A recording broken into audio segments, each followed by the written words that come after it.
పరిశుద్ధుడ ప్రేమ గల ప్రభు ఘనమైన దేవుడు మీ వందనాలు స్తోత్రములు. ఈ సమయంలో 3వ దినము పూర్తిగా మమ్మల్ని సమకూర్చి నేను మరి ఇప్పటి వరకు మరి ఎవరి సామర్థ్యం కలిగిన వారు వారి యొక్క స్వరాలను విసిరి మీ యొక్క నామాన్ని మేము పరిచేవారు. ప్రభు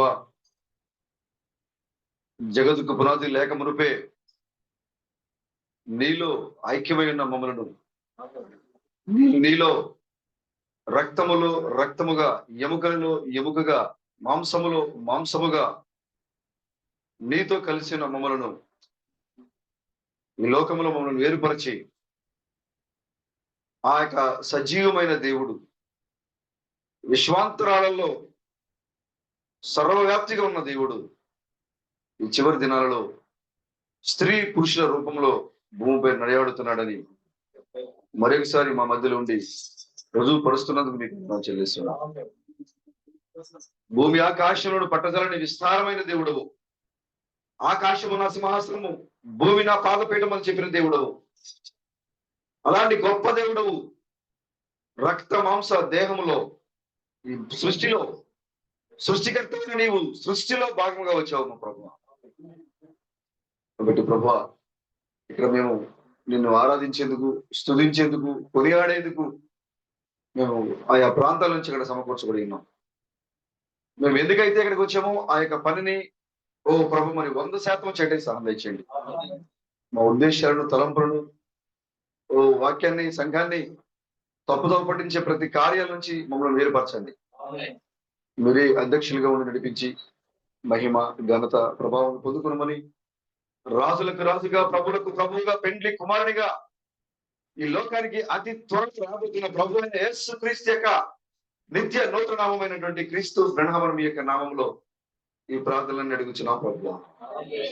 ఆమేన్.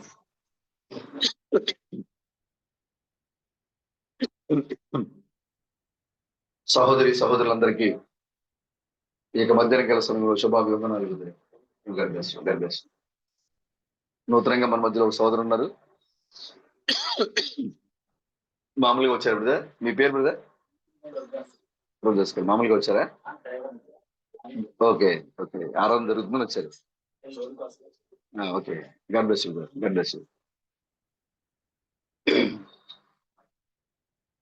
ప్రభు అయినటువంటి యేసు క్రీస్తుకి సంబంధించి ఈ చివరి సమయంలో ఆయన 2వ రాకడలో ఎలా వచ్చారు, ఆయన సంఘం నుండి ఎలా ఆ కార్యాన్ని నెరవేర్చారు, ఎవరైతే ప్రభు అయిన యేసు క్రీస్తు యొక్క 2వ రాకడను తెలుసుకుంటారో, గుర్తిస్తారో, ఎలా జరిగిందని గ్రహించగలుగుతారో వారే ఆ నిత్య రాజ్యంలో ప్రభుతో పాటుగా ఉండబోతున్నారనే సత్యాన్ని ఈ చిన్న గుడారం నుంచి ఈ యొక్క ప్రపంచానికి మనం పంపిస్తా ఉన్నాం. హల్లెలూయా. గత 2 దినాలుగా ప్రభు మనతో నడిపిస్తున్నారు. చాలా గొప్ప సంతోషాన్ని, ఆనందాన్ని అనుభవిస్తున్నారని అనుకుంటున్నాను నేను. హల్లెలూయా. కానీ ఆరాధనకు వచ్చే సమయంలోనే కొంచెం లేట్ చేస్తున్నారు. ఇంకా కొంచెం ఎర్లీగా వస్తే మనకి ఇంకొక గంట 2 గంటలు మనకి ఇంకా మాట్లాడుకునే సమయం ఉంటుంది. నిన్నంటే సరే, మొన్న ఆదివారం అంటే స్టార్టింగ్ అనుకున్నాను, నిన్న అలాగే చేశారు, ఈ రోజు కూడా అలాగే చేశారు. అందరూ వచ్చేసరికి దరిదాపుగా 11:30 దాటిపోయినట్టుంది. దేవుని మందిరానికి రావడానికి మీరు అంత ఆలస్యంగా మరి వస్తున్నారంటే దేవుని మీరు ఎంత ప్రేమిస్తున్నారో దాన్ని బట్టి తెలుస్తా ఉంది. దేవుని మందిరానికి వెళ్ళాలని రాజు అయిన దావీదే ఎదురు చూశారు. ఆయన అంటాడు, నేను చాలా గొప్ప గొప్ప విందుల్లో పాల్గొన్నాను, రాజుల యొక్క ఆతిథ్యానికి ఆహ్వానించబడ్డాను, మంచి మంచి స్థలాలకి నేను అతిథిగా వెళ్ళాను, కానీ నాకు ఎప్పుడూ సంతోషం కలగలేదు. సహోదరులు వచ్చి, అయ్యా దావీదు మందిరానికి వెళదామా అని అంటే ఎక్కడ లేని ఆనందం వచ్చిందండి ఆయనకి. రాజులతో కూర్చొని భోజనం చేసేదానికన్నా, ఉత్తమ పీఠాల మీద కూర్చొని అధిపతిగా న్యాయ తీర్పులు ఇచ్చేదానికన్నా, దీనుడిగా సహోదరులు అందరిలో ఒకడిగా ఉండి ప్రభు సన్నిధిలో ప్రభువుని ఆరాధించడము దావీదుకి గొప్ప భాగ్యంగా ఏర్పడింది. అందుకోసమే ఆ మనసు తన ఊరికి వస్తా ఉంటే, నేను రాజుని, నేను సింహాసనం మీద ఉండాలి, కాబట్టి నేను రథం మీద ఉండాలి, లేదా నేను ప్రశస్తమైన వస్త్రాలు ధరించుకొని ఈ గుంపులో సపరేట్ గా ఉండాలి అని కోరుకోలేదైనా. తన ప్రజల మధ్యలో నిబంధన మందసం వస్తా ఉంటే ముందుగా తన బట్టలు జారిపోతున్నా కూడా రాజులనే సంగతి గుర్తులేదు ఆయనకి. కేవలం ఒకే ఒకటి, ప్రభు సన్నిధిలో ప్రభు నేను ఆరాధన చేస్తా ఉన్నా. అదే ఆయన గురి. కాబట్టి దేవుని సన్నిధికి రావడానికి నిర్లక్ష్యంగా ఉండకూడదు. మనం ప్రతి వారం చెప్పుకున్నట్టుగానే మళ్ళా చెప్పుకుంటున్నాం నిర్లక్ష్యంగా ఉండకూడదని. ఇక మీదట మీరు అలా చేయరని నేను అనుకుంటున్నాను. ఎందుకంటే మీరు మా ప్రియమైన సహోదరులు. హల్లెలూయా. ప్రభు మిమ్మల్ని మరింతగా ఉత్సాహపరిచి సమయానికి దేవునికి సన్నిధికి నడిపించును గాక.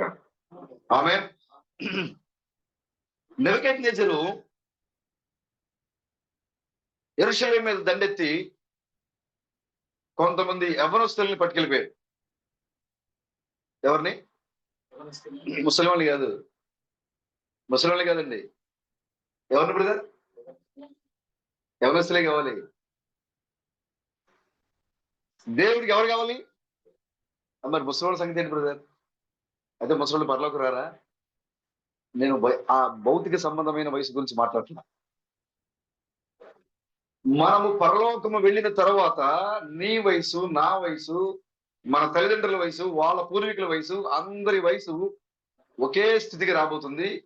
యవ్వన కాలం యొక్క 20 సంవత్సరాల వయసులోకి రాబోతున్నాం మనందరం కూడా.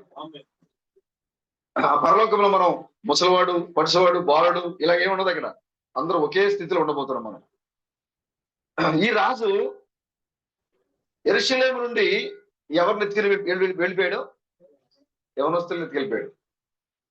పైగా యవనస్తులు సామాన్యులైనటువంటి యవనస్తులు కాదు.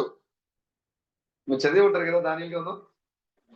ఆ పట్టుకెళ్ళిపోయిన యవనస్తులు ఎవరే అంటే రాజవంశీకులు. సాధారణమైన వ్యక్తులు కాదు వాళ్ళు. ఆ నెబుకద్నెజరు పట్టుకుని పోయిన యవనస్తులు రాజవంశంలో నుండి ఎవరిని తీసుకెళ్ళారో తెలుసా? వాళ్ళకున్న క్వాలిఫికేషన్స్ ఏంటో తెలుసా? ఆది కాండము దానియేలు 1వ అధ్యాయము. ఒకసారి బైబిల్ చెప్పండి, మీ బైబిల్ ఒకసారి. దానియేలు 1వ అధ్యాయము page number 730. Bible page number 731. దానియేలు 1వ అధ్యాయము.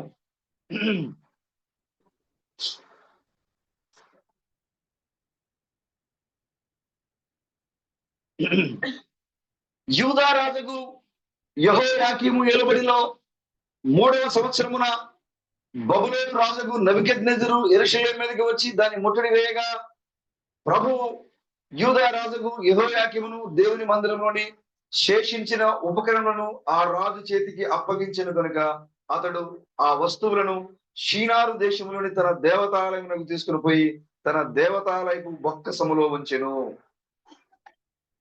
ఏం చేశాడు ఇక్కడ? నెబుకద్నెజరు యెరూషలేము మీద దండెత్తాడు. యెహోయాకీము దేవుడు ఆ యూదా రాజు అయినటువంటి యెహోయాకీముని నెబుకద్నెజరుకి అప్పగించేశాడు దేవుడు. ఇప్పుడు ఈ యొక్క నెబుకద్నెజరు ఏం చేశాడు? దేవుని మందిరములో ఉపయోగించే ఉపకరణాలని ముందు ఏం పట్టుకెళ్ళాడు? దేవుని మందిరములో ఉపయోగించే ఉపకరణాలని తీసుకుని వెళ్ళిపోయి, ఇది కూడా దేవుని మందిరంలో వాడేయే కాబట్టి వీటిని తీసుకెళ్లి మా దేవుని మందిరంలో పెడదాం అని బబులోనులో వారి యొక్క దేవతా స్తంభంలో నిలబెట్టి బొక్కసములో పెట్టాడు. ఎందుకంటే ఈ వస్తువులు ఎక్కడివి? ఇక్కడ యెరూషలేములో ఈ వస్తువులు మందిరంలోనివే, దేవాలయంలోనివే, ఇది దేవుని యొక్క స్థలంలో ఉన్నవే. కాబట్టి ఈ వస్తువుల్ని తీసుకెళ్లిపోయిన నెబుకద్నెజరు ఎక్కడ పెట్టాడు? తీసుకెళ్లి వారి దేశంలో వారి దేవతా గుడిలో బొక్కసములో అంటే ఖజానాలో పెట్టాడు. తర్వాత చూడండి, రాజు అష్పేనజు అను తన నపుంసకుల అధిపతిని పిలిపించి అతనికి ఇలాగూ ఆజ్ఞాపించను. ఇశ్రాయేలీయుల రాజవంశములలో ముఖ్యులై 2 విషయాలు. ముందుగా దేవుని మందిరములో వాడబడే ఉపకరణాలు దొంగిలించబడ్డాయి. అవునా బ్రదర్? రెండోది, యెరూషలేములో రాజవంశీకులలో ముఖ్యులైన వారు, అందరిని కాదు, యెరూషలేములో ఎవరైతే రాజవంశీకులలో ముఖ్యమైన వారు ఉన్నారో, మామూలుగా సాధారణంగా ఉండే యవనస్తులు కాదు, లేదా అర్హత లేని రాజవంశీకులు కాదు, అర్హత కలిగి ముఖ్యులై ఉన్నవారు తీసుకుని నెబుకద్నెజరు బబులోను తీసుకువెళ్ళిపోయాడు. ఈ రెండు ఒకటే. ఒకటి మందిరములోని ఉపకరణాలు ఎక్కడుంటాయి? ఈ ఉపకరణాలతో వీళ్ళు ఏం చేశారు? అహోలియాబు బెసలేలు ఆ యొక్క దర్శనంలో మోషే చూసిన విధంగా ఆ ఉపకరణాలు తయారు చేసి బైబిల్లో రాయబడింది అక్కడ నిర్గమకాండంలో మోషే దగ్గరికి వాళ్ళు పట్టుకొని వెళ్ళి, అయ్యా మీరు దర్శనంలో చూసినట్లుగా ఎలాగైతే చేయమని దేవుని మందిర ఆవరణంలో ఉపయోగించే వస్తువుల్ని ఎలా తయారు చేయాలని మీరు దర్శనంలో చూశారో, మీరు చూసినట్లుగానే ఎక్కడ ఏ లోపము లేకుండా ఈ యొక్క మందిర ఉపకరణాల్ని తయారు చేసి ఇదిగో మీ ముందుకు తెచ్చాం అని ఇచ్చారు. మోషే వాటిని చూసి ఏమన్నాడు? అవును, వీటిలో ఎక్కడ ఏ లోపము లేదు, ఇది ఖచ్చితంగా దేవుని మందిరంలో వాడబడే వస్తువులు. ఇది దేవుడు నాకు దర్శనంలో సినాయి పర్వతం మీద నాకు దర్శనంలో చూపించినటువంటి ఆ వస్తువులు నేను ఎలా చూశానో మీరు అలాగే తయారు చేశారు. ఇందులో ఈ వస్తువుల్లో ఈ ఉపకరణాల్లో ఏ లోపము లేదు. హల్లెలూయా. దేవుని మందిరంలో వాడబడే వస్తువుల్లో ఏ లోపము ఉండకూడదు.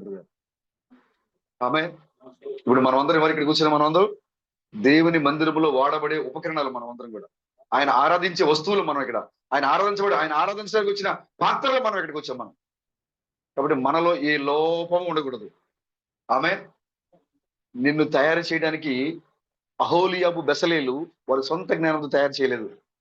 నిన్ను ఈ విధంగా రూపొందించాలి, నువ్వు ఈ విధంగా చప్పట్లు కొట్టాలి, నువ్వు విధంగా కీర్తనలు రాయాలి, నువ్వు విధంగా వర్తమానాన్ని ప్రకటించాలి, నువ్వు విధంగా సంగీతం వాయించాలి, నువ్వు విధంగా సహోదరుని ఉజ్జీవపరచాలి, ఈ పాత్ర ఇలా ఉండాలి, ఈ సహోదరుడు ఇలా ఉండాలి, ఈ సహోదరి ఇలా తయారు చేయాలి అనే దేవుని యొక్క తలంపుల దాన్ని బట్టి ఇవాళ ఇక్కడ కూర్చున్నాం.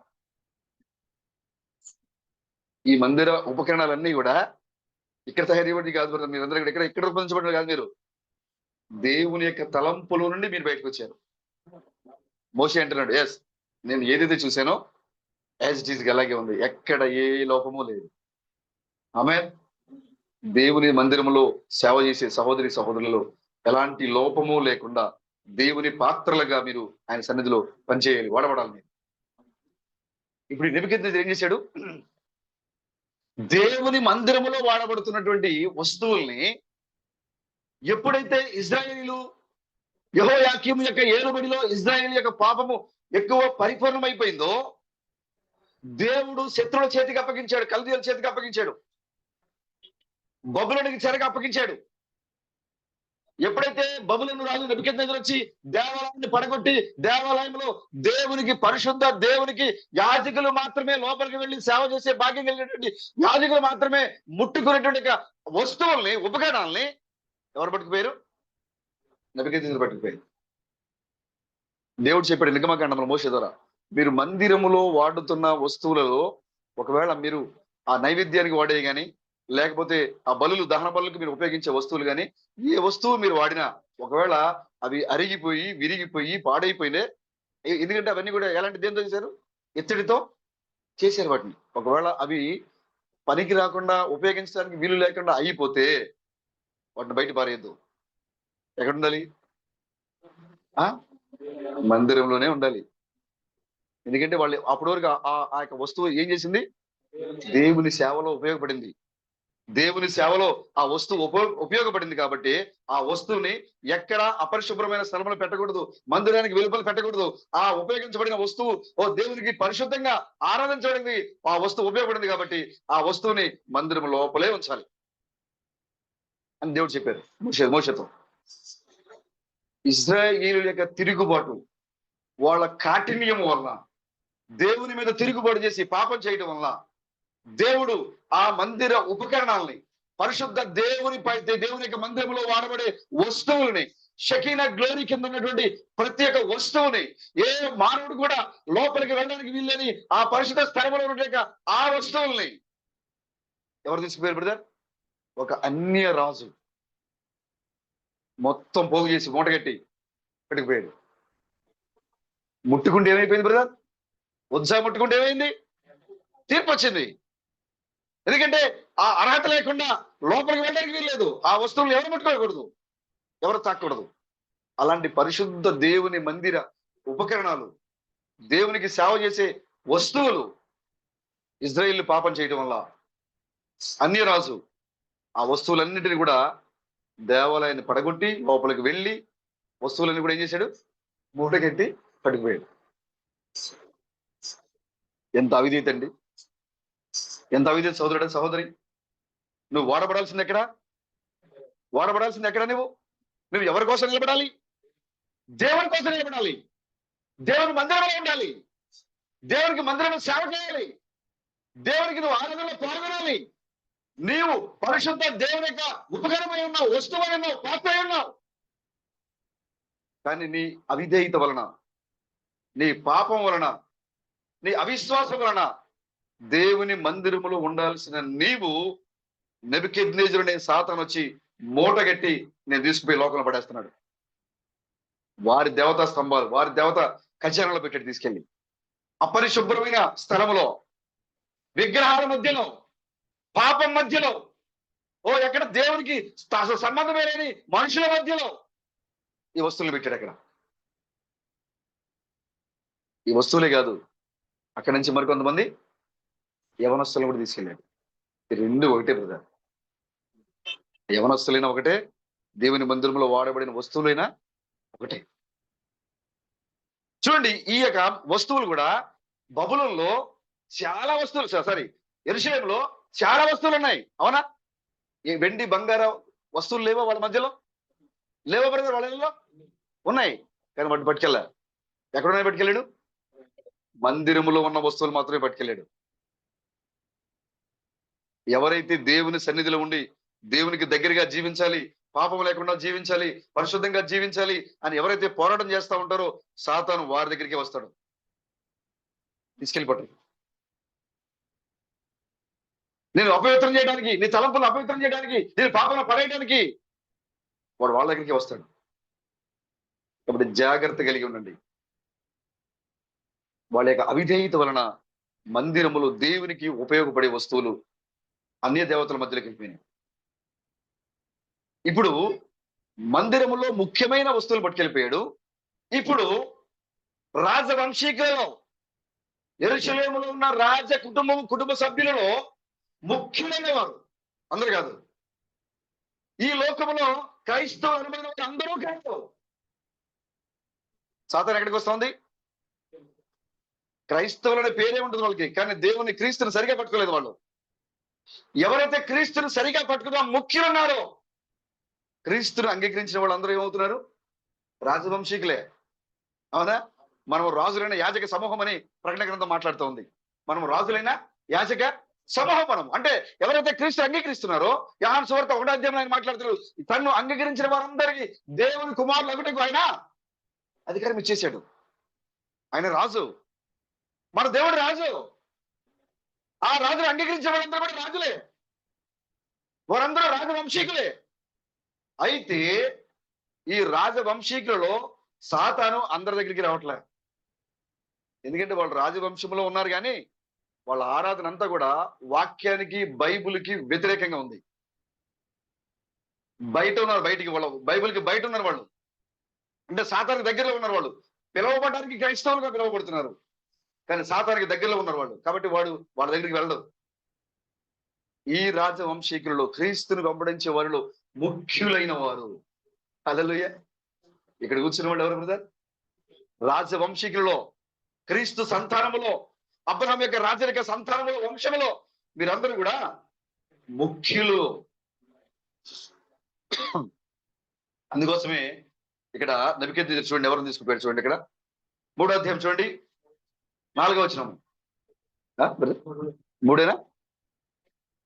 రాజు అష్పేనజు అను తన నపుంసకుల అధిపతిని పిలిపించి అతనికి ఇలాగు ఆజ్ఞాపించాను, ఇజ్రాయేలీయుల రాజవంశములలో ముఖ్యులై లోపము లేని, ఏం బ్రదర్? అసలు వీళ్ళు ముఖ్యులు, రాజవంశీకులు, ముఖ్యులు, లోపము లేని వారై, లోపము లేని సౌందర్యమును, సకల విద్య ప్రవీణ్యతయు జ్ఞానమును కలిగి తత్వజ్ఞానము తెలిసిన వారై రాజు నగరనందు నిలువదగిన కొందరు బాలురు. అందరు కాదు. సాతాను ఎవరిని పట్టుకుంది బ్రదర్? సాతాను చేతిలో ఉన్నది ఎవరు బ్రదర్? సాగర్ బ్రదర్, క్రైస్తవుల రాజవంశీకులు అందరునా? యెరూషలేములో ఉన్న యవనస్తులు అందరునా? కాదు. ఎవరైతే ముఖ్యులై ఉన్నారో, ఎవరైతే దేవునికి సంఘములో ముఖ్యంగా ఆరాధిస్తూ ఉన్నారో, ఎవరైతే సకల విద్యలో ప్రావీణ్యం కలిగి ఉన్నారో, ఎవరైతే తెలివి కలిగి ఉన్నారో, తత్వజ్ఞానం కలిగి ఉన్నారో, ఎవరైతే ఈ లోకానికి వ్యతిరేకంగా దేవునికి దగ్గరగా జీవిస్తున్నారో, వారిని నెబుకద్నెజరు తన రాజ నగరికి తీసుకెళ్ళిపోయాడు. ఎందుకంటే వీళ్ళు ఎక్కడ నిలబడాలి? రాజనగరంలో నిలబడాలి. హల్లెలూయా. ఈ రాజనగరంలో నిలబడాలంటే వీళ్ళు ఏమై ఉండాలి? వీళ్ళు రాజులై ఉండాలి. అక్కడ రాజు దగ్గర నిలబడాలంటే వీళ్ళు ఏమై ఉండాలి? వేరే వాళ్ళని ఎలా తీసుకెళ్తారు బ్రదర్? వాడు సరైన పోటీదారునది వస్తాడు. వాడికి పోటీ మెసేజ్ విన్నారు కదా, పోటీ. నువ్వు పోటీ పడాలంటే ఎవరితో పోటీ పడాలి? నీ తగ్గ వాడితో నువ్వు యుద్ధం చేయాలి. ప్రేమ బ్రదర్ వెళ్ళి మన జస్వంత్తో చేశాడు అనుకోండి యుద్ధం, చూసేవాళ్ళు ఏమంటారు? ఏమయ్యా నీకు అసలు తెలివి ఉందా? నీకు అసలు ఆయన వయసు ఎక్కడ, నీ వయసు ఎక్కడ అంటారు. అవునా? అదే పోటీ మెసేజ్ అదే కదా. నేను సింపుల్ గా ఒకే మాట చెప్పాను. పోటీ అంటే నీకు సరైన జోడి ఉండాలి. నీకు సరైన జోడి ఎవరై అంటే ఎవరు? శత్రువు. మనమే వాడికి సరైన జోడి ఈ లోకంలో. ఈ లోకంలో ఉన్న మిగతా వాళ్ళందరూ కూడా అన్ని సంఘ శాఖలు అంత క్రైస్తవులు పిలబడేవారు, వారికి సరైన జోడి కాదు. కారణము ఈ గడి యొక్క వాక్యము వారికి తెలియదు, ఈ తత్వజ్ఞానం వారికి తెలియదు, బైబిల్లో పాండిత్యము వారికి తెలియదు, వాళ్ళకి జ్ఞానం లేదు, తెలివి లేదు, బైబిల్లో ఉన్న విద్య వారికి తెలియదు. నువ్వు ముఖ్యుడై ఉన్నావు. రాజు ముందు నిలబడడానికి రాజకుమారుడే కావాలి అక్కడ. అందుకోసమే ఈ యెరూషలేములో రాజవంశీకులలో దానియేలు, షేడ్రకు, మేషకు, అబేద్నెగో వీళ్ళు తప్ప ఆ రాజనగరంలో నిలబడడానికి ఎవ్వరికీ అర్హత కలపలేదంట. తీసుకెళ్ళారు అక్కడికి. అక్కడ 19వ అధ్యాయం రాసింది. అక్కడ చూడండి, అక్కడ 19వ వచనంలో అదే అధ్యాయం 19వ వచనము చదవండి ఒకసారి.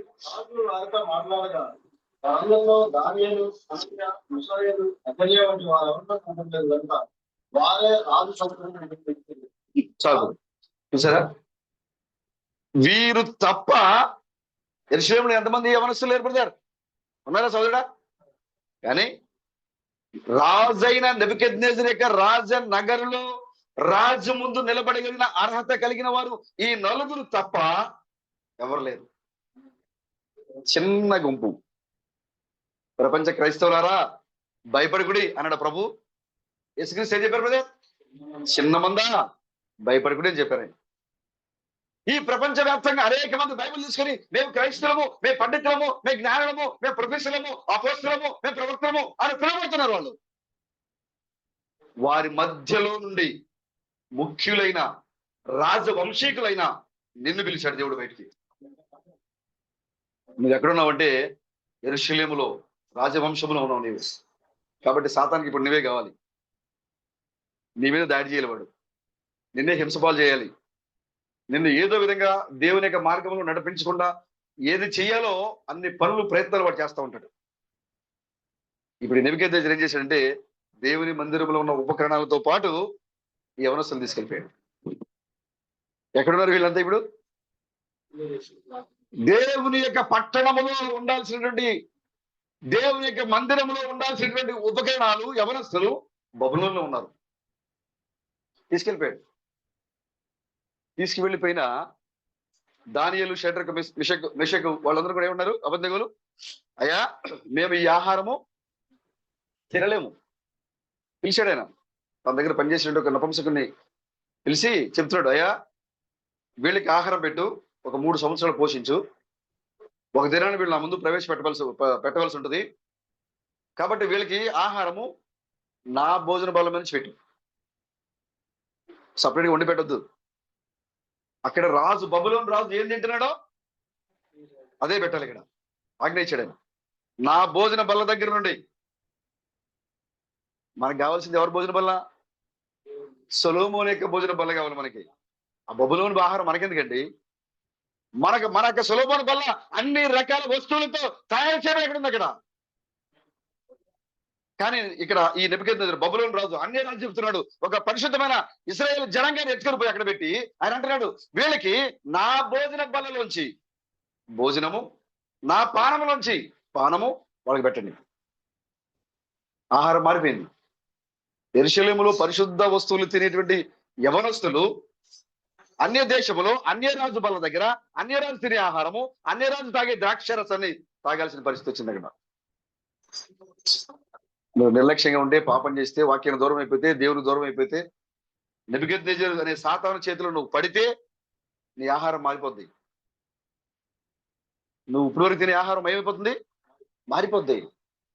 అన్ని రోజుల యొక్క ఆహారం తినాల్సి ఉంటుంది. అది ఆహారమే, అది బోధే, అది సంఘమే, అది ప్రార్థనే. అక్కడ ఉద్యోగం ఉంటుంది, అక్కడ డ్రమ్ములు ఉంటాయి, అక్కడ కేకలు ఉంటాయి. ఆహారం వేరు, నడిపింపు వేరు. ఆ యేసు వేరే, బైబుల్కి బయట ఉన్న యేసు ఆ యేసు. సాతాను ఇప్పుడు సంఘాల్లో, క్రైస్తవ సంఘాల్లో యేసు అనే పేరుతో వాడు తిరుగుతున్నాడు. కానీ మన యేసు, కల్వరిలో సిలువబడిన యేసు మన దగ్గర ఉన్నాడు. ఆహారం మారిపోయింది. రాజు అంటున్నాడు, వీళ్ళకి నా భోజనం బల్ల దగ్గర నుంచి తీసుకెళ్లి ఆహారం పెట్టండి. వీళ్ళకి మనేది వచ్చేసిందండి, భయం వచ్చేసిందండి. ఎవరికి? ఏదో పొరపాటు చేసాం, పాపంలో పడిపోయాం. ఇప్పుడు మేము ఇదే సంఘ శాఖల్లో కొనసాగిపోవాలా? ఇదే అంధభక్తిగా మేము కొనసాగిపోవాలా? ఇదే జీర్ణం చేసుకోలేని ఆహారాన్ని మేము భుజించాలా? దానియేలుకి, షేడ్రకు, మేషకు, అబద్ధకు ఏమైపోయింది? భయం పట్టుకుంది. ఏదైనా సరే మనం అడుగుదాం, ఎవరిని? మన పైన ఒక అధిపతి నియమించాడు కదా రాజు, ఆయనతో మాట్లాడదాం. మేము ఇక్కడ బానిసలుగా ఉన్నాం, మమ్మల్ని ఎత్తుకొచ్చేశారు. మేము ఉండాల్సిన స్థలంలో కాకుండా మరొక స్థలంలో ఉన్నాము. మేము తినాల్సిన ఆహారం కాకుండా మరొక ఆహారం తినే ఓ పరిస్థితి మాకు వచ్చింది. కాబట్టి ఈ సమయంలో మేము గట్టిగా నిలబడాలి. సరే, ఏదో ఒకటి ఎందుకు వచ్చిందిలే, తినేద్దాం అని రాసి పెడితే ఏముంది బ్రదర్? ఏదో ఒక సంఘంలే, ఏదో ఒక ఆరాధనలే, ఏదో ఒక పాస్టర్లే, ఏదో ఒక భక్తులే అని రాజీ పడటానికి లేదు. దానియేలు పడలేదు.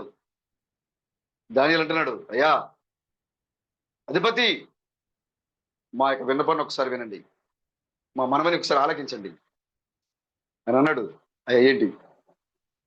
ఏం లేదయ్యా, మేము రాజు యొక్క బల్ల దగ్గర భోజనాన్ని మేము చెయ్యం. ఏంటండి?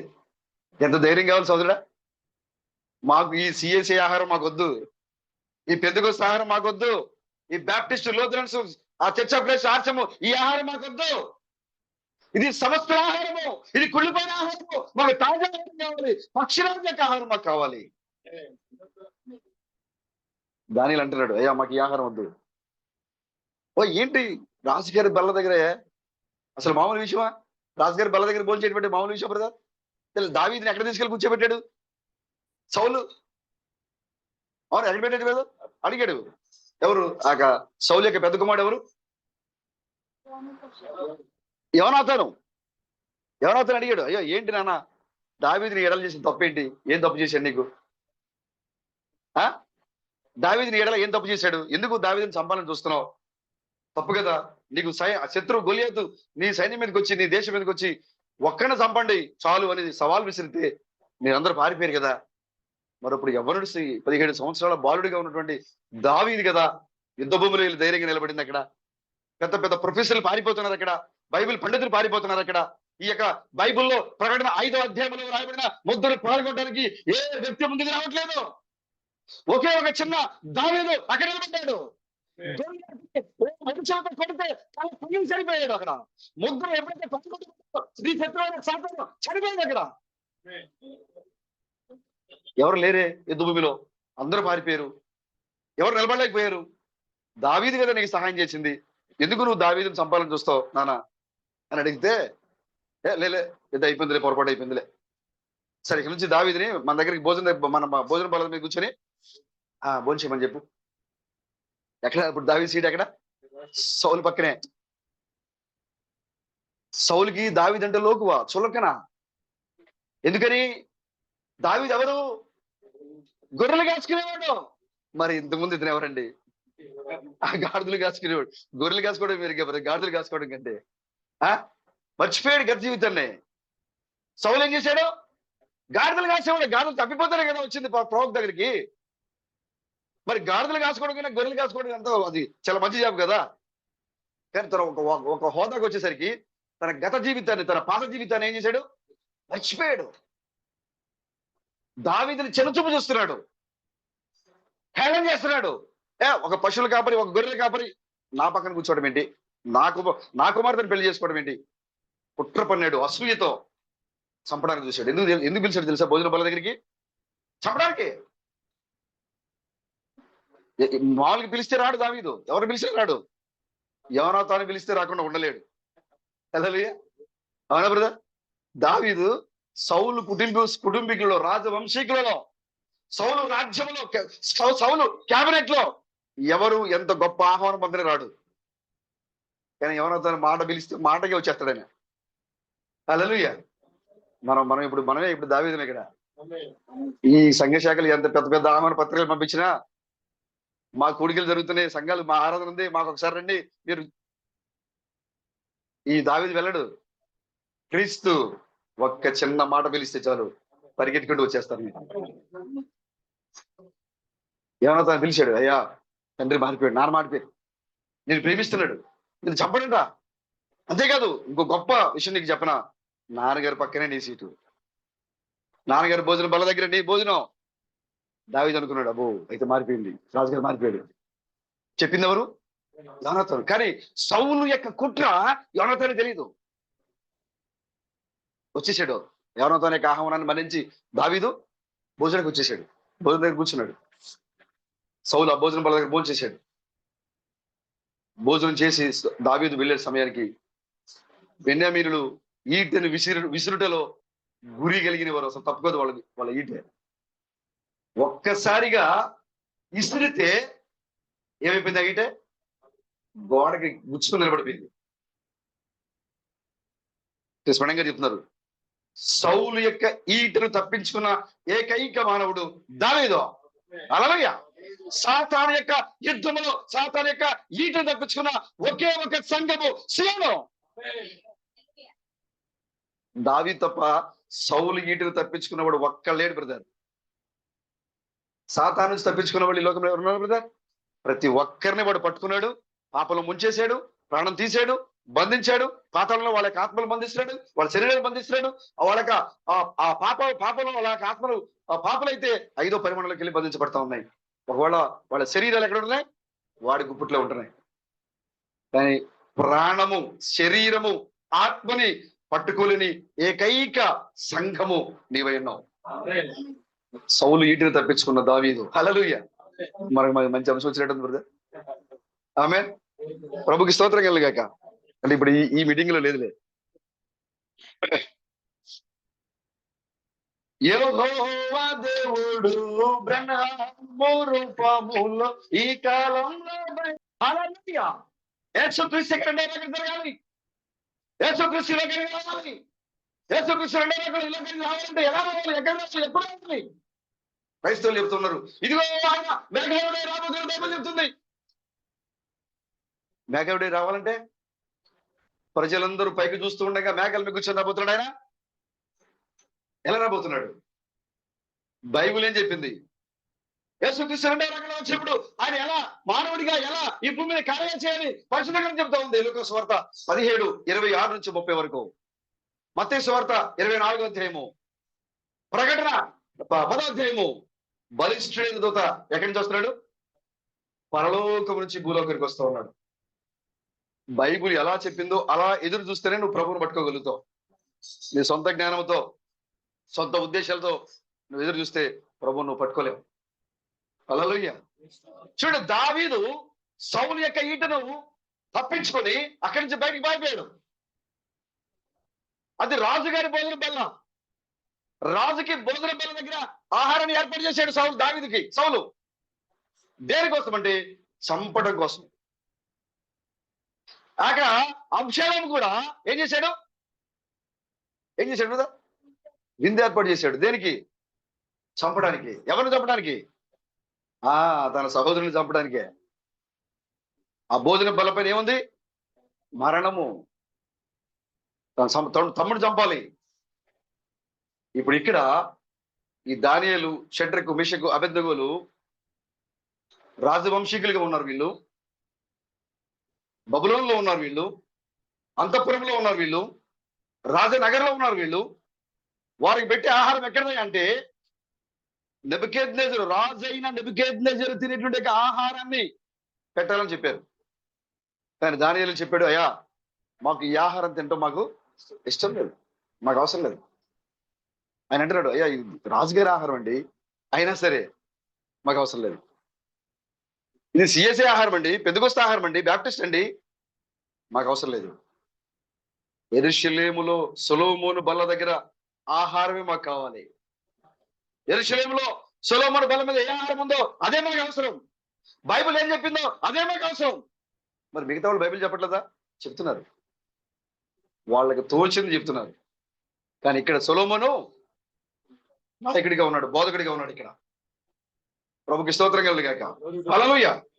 ఇక్కడ చూడండి, ఎప్పుడైతే దానియేలు వెళ్ళి ఈ ఆహారం మాకొద్దు, బబులోను ఆహారం మాకొద్దు అని చెప్పాడో ఆ నపుంసకులకి అధిపతి భయపడ్డాడు. అయ్యా నేను రాజు ఆజ్ఞకి భయపడతాను. నేను ఒకవేళ నీకు రాజుగారి భోజన బల దగ్గర నుంచి వచ్చే ఆహారం కాకుండా వేరే ఆహారం పెడితే, ఒకవేళ మీ ముఖాలు గనక నీరసంగా కనబడితే రాజు మిమ్మల్ని ఏమన్నాడు? నన్ను చంపేస్తాడు, నన్ను చంపేస్తాడు. కాబట్టి ఏం చేయాలి? నా వల్ల కాదు, నేను చేయలేను ఆ పని. బైబిల్లో రాయబడింది అక్కడ, వారి ఆ యొక్క రాజు భోజనపు బల్లను తిని తమ్మును అపవిత్రం చేసుకోకూడదని. ఏంటి బ్రదర్, ఏంటి బ్రదర్, లక్ష్మణ్ బ్రదర్, రాజుగారి బల్ల అపవిత్రమా? రాజుగారి బల్ల మీద అపవిత్రమైన భోజనం ఉంటుందా? మరి ఏంటి దానియేలు కొత్తగా మాట్లాడతారు ఏంటి ఇక్కడ? చూడండి ఏమంటాడు, చూడండి ఇక్కడ 1వ అధ్యాయంలో చదవండి బ్రదర్.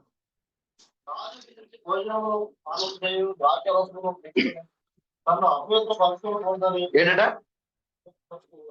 రాజుగారి తినే భోజనము పానము మేము తీసుకొని మేము అపవిత్రం కాకూడదని అనుకున్నాడు దానియేలు. రాజుగారి భోజనం అపవిత్రం ఏంటి బ్రదర్? ఏంటి ఇక్కడ మీరు విచిత్రంగా మాట్లాడుతున్నారు ఏంటి? సిఎస్ఐ మంచిది కాదు, బాప్టిస్ట్ మంచిది కాదు, చర్చ్ మంచిది కాదు, ఈ సంఘాలన్నీ మంచిది కాదని కొత్తగా మాట్లాడుతారండి. ఇక్కడ మేము మాట్లాడుతున్నామండి, ఆల్రెడీ దానియేలు మాట్లాడతాడు ఇక్కడ.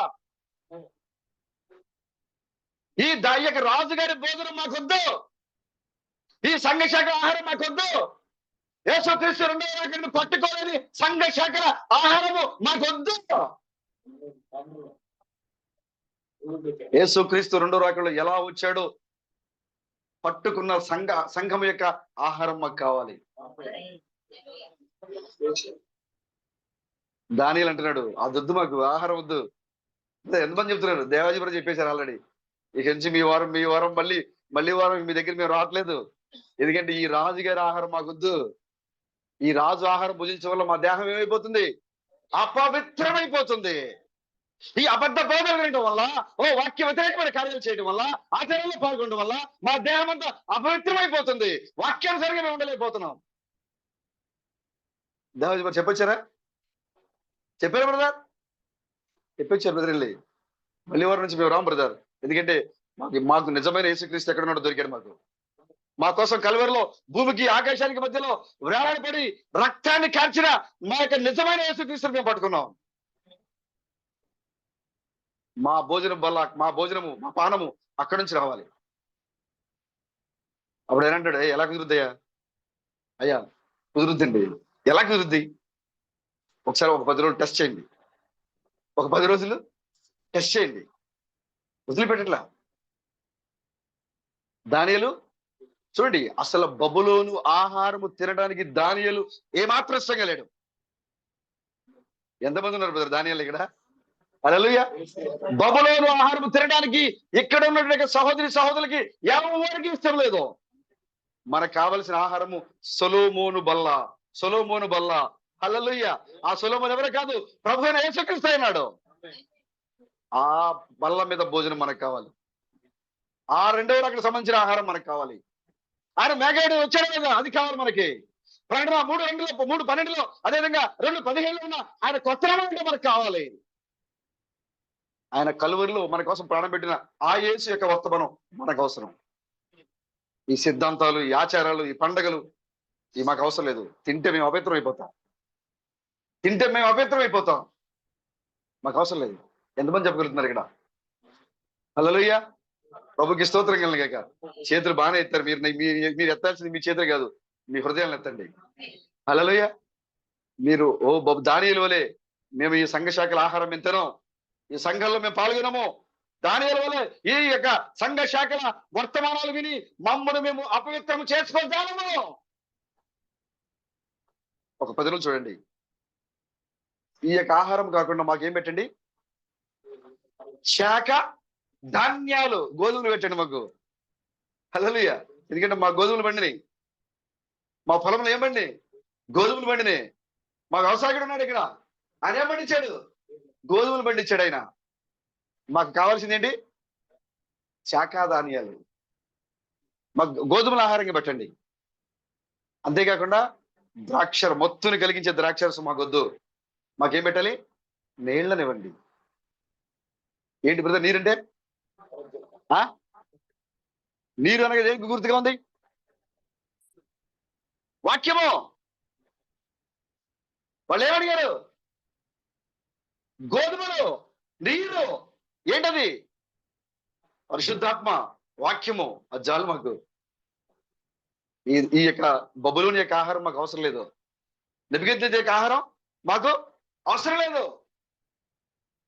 అని దానియేలు గట్టిగా అడిగాడు. అప్పుడు ఆయనకి అనిపించింది, ఏంటి రాజుగారి భోజనం వద్దన్నాడు ఈయన. రాజుగారి భోజనం బల్ల దగ్గర నుంచి భోజనం వస్తూ ఉంటే అన్ని రకాల టేస్ట్ కలిగిన ఆహారం ఉంటుంది కదా దాని మీద, మరి వద్దంటాడేంటి ఈయన? నీళ్లు తాగుతాంటాడేంటి? ద్రాక్షారసం తాగవే అంటే ఏమన్నాడు? నీళ్లు తాగుతారంటే ఏంటి ఈయన? ఏముంది బ్రదర్? దేవుని ప్రజలు ఎప్పుడు ఈ లోకానికి వింతగానే ఉన్నారు బ్రదర్. ఈ లోకానికి ఈ దేవుని ప్రజలు ఎప్పుడు కూడా వ్యతిరేకంగానే కనబడ్డారు. నువ్వు అనుకోవచ్చు, ఇదేంటి ఈ కాలంలో నేనే ఈ లోకానికి వ్యతిరేకనేమో. లేదు లేదు లేదు లేదు. ప్రతి కాలంలోనూ దేవుని ప్రజలు ఎప్పుడు ఆ కాలానికి, ఆ ప్రజలకి, ఆ యొక్క నాటి బోధకులకి వాళ్ళు ఎప్పుడు వ్యతిరేకంగానే ఉన్నారు. శాస్త్రులు పరిచయాలు అంటున్నారు, దేవుడు అగ్నిస్తంభంలో మేఘస్తంభంలో ఉండే దేవుడు మన దేవుడు. పేతురు అంటున్నాడు, అవునండి ఆమేన్, మన దేవుడు పగలు మేఘస్తంభంలో, రాత్రి అగ్నిస్తంభంలో ఉండి మన పితరులను నడిపించిన దేవుడు మన దేవుడు. ఇప్పుడు ఆయన శరీరధారిగా ఇదిగో ఇక్కడే ఉన్నాడు. ఈయనే లోక పాపను మోసుకొని పోయిన దేవుని గొర్రె. అగ్నిస్తంభము రక్త మాంసాలతో ఇప్పుడు ఎక్కేస్తుంది. వాళ్ళు అంటున్నారు, ఏమయ్యా తెల్లారు లేస్తే బైబిల్ చదివేది మేమా? పేతురు నీకు చదవచ్చా? నాకు చదువు రాదండి. మరి నువ్వేం చెప్తావా మాకు? నీకు చదివే రాదు, బైబిల్ చదవవు నువ్వు అసలు. నువ్వు తెల్లారు లేస్తే నువ్వు లేదు చేపల వాటికి వెళ్ళిపోతూ ఉంటావు. మేము తెల్లారు లేస్తే మేము చదివేదేంటి? పరిశుద్ధ గ్రంథము బైబిల్. నాకెక్కి తెలుసా, నీకు ఎక్కువ తెలుసా? బ్రదర్, పేతురు చేతిలో ఈ బైబిల్ లేదండి, పేతురే బైబిల్ గా ఉన్నాడు. ఇక్కడ ఎంతమంది బైబిల్ గా ఉన్నారు బ్రదర్? హల్లెలూయా. అప్పుడు ఈ లోక కార్యాలకి, ఈ లోక బోధలకి, ఈ లోక సంబంధమైన ఆచారాలకి మీరు బైబిల్ చదవక్కర్లా. ఆటోమేటిక్ మీ లోపల ఆత్మ మిమ్మల్ని హెచ్చరిస్తూ ఉంటది. ఇది చేయాలి, ఇది చేయకూడదు, ఇలా ఉండాలి, ఇలా ఉండకూడదు అని. నీ లోపల బైబిల్, సజీవమైన బైబిల్ మనమే అని పౌలు చెప్పారు లేదా? మీరే. ఆ ధర్మశాస్త్రం వారి చేతిలో ఉంది, పుస్తకాల్లో ఉన్న చర్మపు చుట్టలు వారి చేతిలో ఉన్నాయి. కానీ ఆ సినాయి పర్వతం మీద ఆ ధర్మశాస్త్రము పేతురు లోపల ఉంది. కాబట్టి వాళ్ళకి వ్యతిరేకంగా ఉన్నాడు ఆయన. ఈ దానియేలు ఆశ్చర్యపడుతున్నాడు. ఆయన ఇదేంటయా రాజుగారి భోజనం?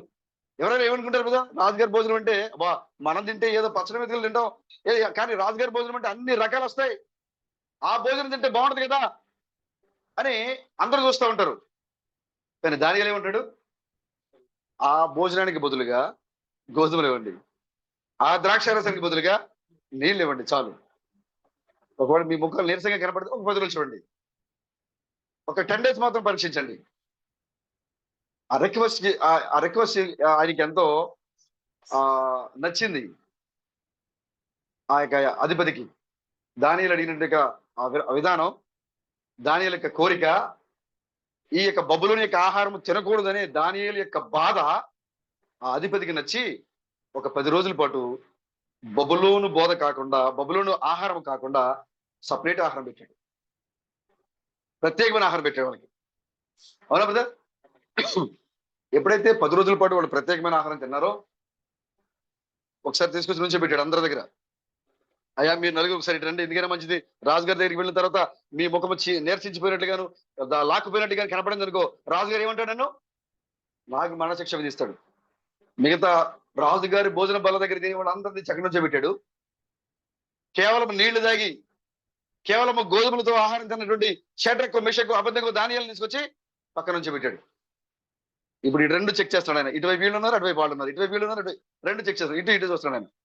చూస్తే వీళ్ళ ముఖాల కన్నా వీరి ముఖము ఎలా ఉందంట? కళగా సౌందర్యంగా ఉందంట. ఆమేన్. ఏం బ్రదర్, క్రైస్తవ ఉద్యమ సభల్లో పాల్గొనే వారి కన్నా ఈ గుడారం కింద కూర్చున్న వారి ముఖాలు సౌందర్యంగా కళగా మారిపోతుంది. కారణము ఇది బబులోను ఆహారం కాదు. ఇది బబులోనికి బయటకు వచ్చిన ఆహారం. ఇది సంఘశాఖల ఆహారం కాదు. ఇది సిద్ధాంతాల ఆహారం కాదు. ఇది ఆచారాల ఆహారం కాదు. వారి కొరకు ప్రత్యేకముగా తయారు చేయబడిన ఆహారం ఇది. మిగతా వారి ముఖాల కంటే, రాజుగారి భోజన బల దగ్గర కూర్చొని తిన్న వారి ముఖాల కంటే ప్రత్యేకమైన ఆహారం తీసుకున్న దానియేలు, షడ్రకు, మెషకు, అబేద్నెగో యొక్క ముఖాలు సౌందర్యవంతంగాను మరింత కళగా కనపడుతుందంట. ఇక్కడ కూర్చున్న మీ మొగ్గలు కూడా అలాగే ఉన్నాయి బ్రదర్. ఆమేన్. ఈ లోక సంబంధమైన కుళ్ళిపోయిన ఆచారాలతో ఉన్న బోధనల్ని మనం తీసుకోవట్లేదు.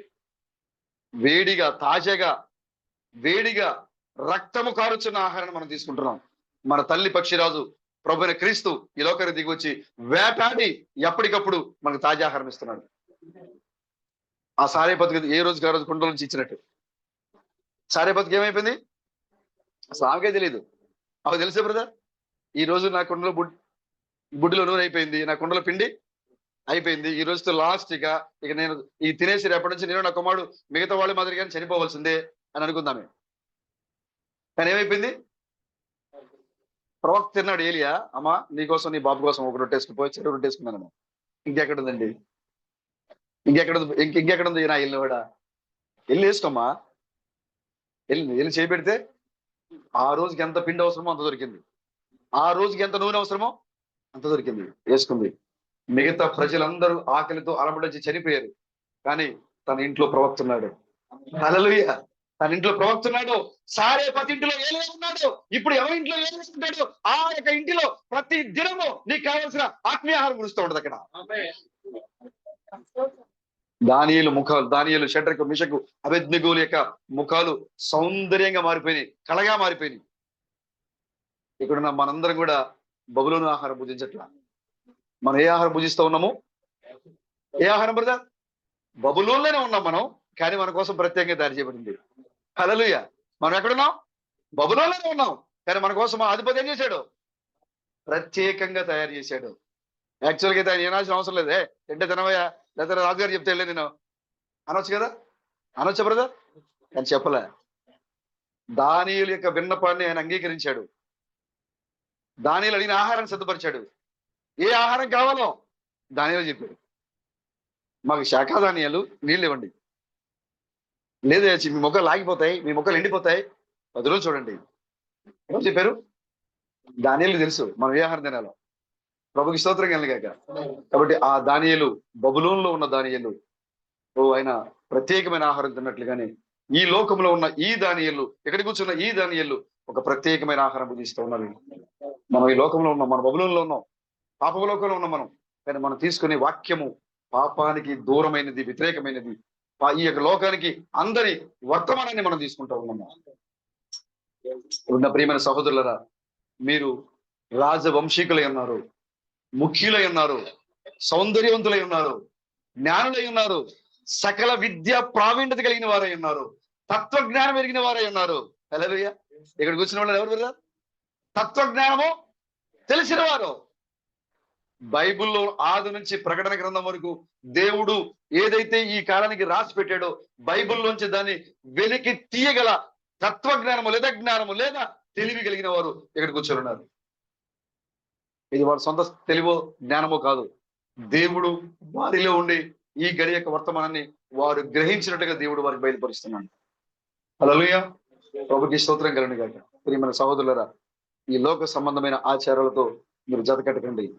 ఈ లోక సంబంధమైన ఆహారాలు మీరు భుజించకండి. ఒకవేళ భుజించాల్సి వస్తే దానియేలులాగా మాట్లాడండి. అయ్యా రాజు, అధిపతి, మాకు బబులోను ఆహారం వద్దండి. మాకు ఒక సపరేట్ గా ఆహారం ఉంది. అది ధాన్యములు, గోధుమ. మా కొరకు ఆ గోధుమ ఏం చేయబడింది? కొట్టబడింది. ఆ గోధుమ కలవరిలో దంచబడింది. ఆ గోధుమ కలవరిలో మా కోసం పిండిగా చేయబడింది. ఇప్పుడు ఆ క్రీస్తు అనే గోధుమ పిండితో మాకు ఆహారం పెట్టండి. మాకు అది చాలు. మాకు ఆ గోధుమ చాలు. మాకు ఆహారం చాలు. మాకు ఆ వాక్య ప్రత్యక్ష చాలు. ఆ నీళ్లు మాకు చాలు.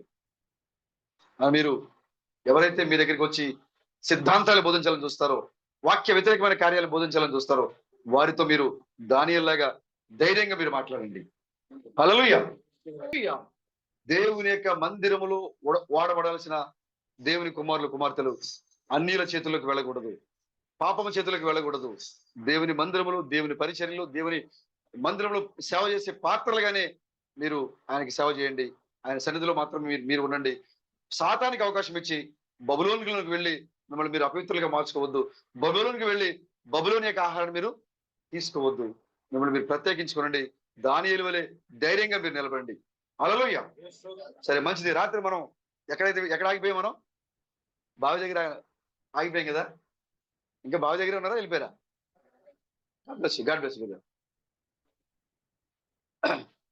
యాకోబు తన భార్య కోసము బయలుదేరాడు. తన అన్నను మోసం చేశాడు, తండ్రిని మోసం చేశాడు, అన్నకి రావాల్సిన ఆశీర్వాదాన్ని పొందుకున్నాడు, తండ్రికి పెద్ద కుమారులాగా నటించి మోసం చేశాడు. భయపడి తల్లి చెప్పింది, అయ్యా నువ్వు ఇక్కడ ఉంటే నీ అన్న నేను చంపేస్తాడు, నువ్వు ఇక్కడి నుంచి వెళ్ళిపో. ఇదిగో దూరంలో నా అన్న లాబాన్ ఉన్నాడు, మన బంధువు అయినా, అక్కడికి వెళ్ళు. ఇస్సాకు చెప్తున్నాడు యాకోబుని పిలిచి, అయ్యా నీవు ఆశీర్వాదం పొందుకున్నావు. నువ్వు నీకు రానిదాన్ని జాగ్రత్త నువ్వు తీసుకున్నావు. కాబట్టి నువ్వు ఇక్కడ ఉన్నటువంటి వీళ్ళలో ఏ ఒక్కరిలో కూడా నువ్వు పెళ్లి చేసుకోవద్దు. నువ్వు మన బంధువుల లాభాల దగ్గరికి వెళ్ళు. అక్కడికి వెళ్ళి వివాహం చేసుకుని తిరిగి రమ్మని పంపించాడు. అన్నకి భయపడి వెళ్ళిపోయాడు ఇంట్లోంచి. వెళ్ళిపోతూ అరణ్యంలో ఒక చోట అలసిపోయాడు. నిద్ర వచ్చింది, పడుకున్నాడు. ఆ పడుకున్న సమయంలో తన తల కింద ఒక రాయిని తీసుకుని తలగడగా చేసుకున్నాడు. నిద్రపోతా ఉన్నాడు. ఒక్కసారిగా ఆయన దర్శనంలోనికి వెళ్ళిపోయాడు, కలలోనికి వెళ్ళిపోయాడు. దేవుని దూతలు అక్కడ తన తలగడగా వేసుకున్న రాయి పైకి ఎక్కుట దిగుట చూశాడు. ఇది దేవుని మందిరమే కానీ ఇది వేరొకటి కాదు. హల్లెలూయా. ఇది దేవుని మందిరం. ఇది ఈ రాయి ఎవరు? దేవుని మందిరము. ఇప్పుడు ఈ రాయి ఎక్కడుంది? పిరమిడ్ మధ్యలోకి కొనుకోబడుతుంది రాయి. స్వర్ణంగా చెప్పారు. ఆయన ఎక్కడికి వెళ్ళారంటే భూమి మీద నుంచి పిరమిడ్ మధ్యలోనికి వెళ్ళాడు. ఇప్పుడు ఆ పిరమిడ్ చుట్టూ ఉన్న దూతలు ఎక్కడికి వచ్చినాయి? ఆయన దగ్గరికి వచ్చినాయి. 7 ముద్రలు, వాటి రహస్యాలు, 7 ఉరుములు, వాటి రహస్యాలు ఎవరితో పంచుకున్నాయి? ఎవరైతే మధ్యలోనికి కొనుక్కోబడ్డారో, ఎవరైతే ఆ యొక్క మేఘం మధ్యలోనికి కొనుక్కోబడ్డారో, ఈ 7 దూతల సముదాయంలోనికి ఎవరైతే కొనుక్కోబడ్డారో, హల్లెలూయా, ఇది మేఘం. ఇది ఆయన ఎక్కడున్నాడు? ఇక్కడ భూమి మీద నిలబడున్నాడు ఆయన. ఒక్కసారిగా ఒక ప్రేలు లాంటి శబ్దము, ఒక భయంకరమైన శబ్దం వినబడింది అక్కడ. ఆ యొక్క బండ సందుల్లోంచి తొంగి చూస్తున్నటువంటి కొంతమంది సహోదరులు ఉన్నారు అక్కడ. ఎప్పుడైతే భయంకరమైన ప్రేరుడి శబ్దము, ఒక్కసారిగా పెద్ద ప్రేరుడు సంభవించిందో, ఆ బండలన్నీ కదిలించబడ్డాయి. అక్కడ ఆ బండల్ని కదిలించబడి ఆ బండలన్నీ దొరలుకుంటూ వస్తూ ఉన్నాయి. అంతేకాకుండా ఆ ప్రేరుడికి ఏమైందో తెలుసా? ఆ బండలన్నీ కదిలించబడినప్పుడు ఆ బండలన్నీ కూడా ఒక్కొక్క రాయి ఒక్కొక్క ముక్కోణపు కోణంలోకి మార్చబడి కింద పడింది అక్కడ. హల్లెలూయా. ఒక విస్ఫోటనం జరిగింది సోదరుడు అక్కడ. ఎప్పుడైతే విస్ఫోటనం జరిగిందో వెంటనే ఆ కొండ ఏమైపోయింది? కదిలించబడింది. దాని మీద ఉన్న రాళ్ళు ఏమైనాయి? దొర్లుకుంటూ వస్తూ ఉన్నాయి. ఆ రాళ్ల మధ్యలో దాక్కున్న సహోదరులు రాయ్ రాబర్సన్, ఇంకా ఎవరు పేరు చెప్పండి బ్రదర్, ఒకళ్ళు చెప్పండి. ఇంకా బ్రదర్ అంతేనా? ఎప్పుడైతే విస్ఫోటనం, ఆ పేర్లు విన్నారు కదా, ఎప్పుడైతే విస్ఫోటనం జరిగిందో అక్కడున్న రాళ్ళన్నీ కూడా కదిలించబడి దొర్లుకుంటూ వస్తా ఉంటే సాత్మాన్ మరియు నార్మన్ ఏమైపోయారంటే వాళ్ళు భయంతో మరింత లోపలికి పరిగెట్టారు. అయ్యో ఈ రాళ్ళు మా మీదకి వచ్చేస్తా ఉన్నాయని వాళ్ళు మరింత దాక్కోడానికి వెళ్ళిపోయారు లోపలికి. ఆ ప్రేరుడు దాటికి ఆ బండలు కదిలించబడి ఆ బండలని కూడా పెగిలించబడి అందులో ఉన్న ఒక్కొక్క రాయి ఏ షేపులకి మారిపోయింది? ముక్కోణపు ఆకారానికి మారిపోయింది. హల్లెలూయా. 7 దూతలు ఎప్పుడైతే సంఘములోనికి దిగి వచ్చిందో ఒక్కొక్కరు పిరమిడ్ షేప్ లోకి మారిపోతున్నారు ఇప్పుడు. ఒక్కొక్కరు పిరమిడ్ లాగా మారిపోతున్నారు ఇప్పుడు. ఒక్కొక్కరు క్రీస్తులో మారిపోతున్నారు ఇప్పుడు. ఒక్కొక్కరు వాక్యంలో మారిపోతున్నారు మీరు ఇప్పుడు. మనం అందరం కూడా ఇప్పుడు పిరమిడ్ షేప్ లో మారిపోయింది. ఎందుకంటే ఆ పిరమిడ్ లో కట్టబడాలంటే ఎలా ఉండాలి? నీవు ఈ పిరమిడ్ లో క్రీస్తు యేసే ముఖ్యమైన మూలరాయి ఉండగా చూడండి ఒకసారి ఎఫెసీ పత్రిక చదవండి బ్రదర్.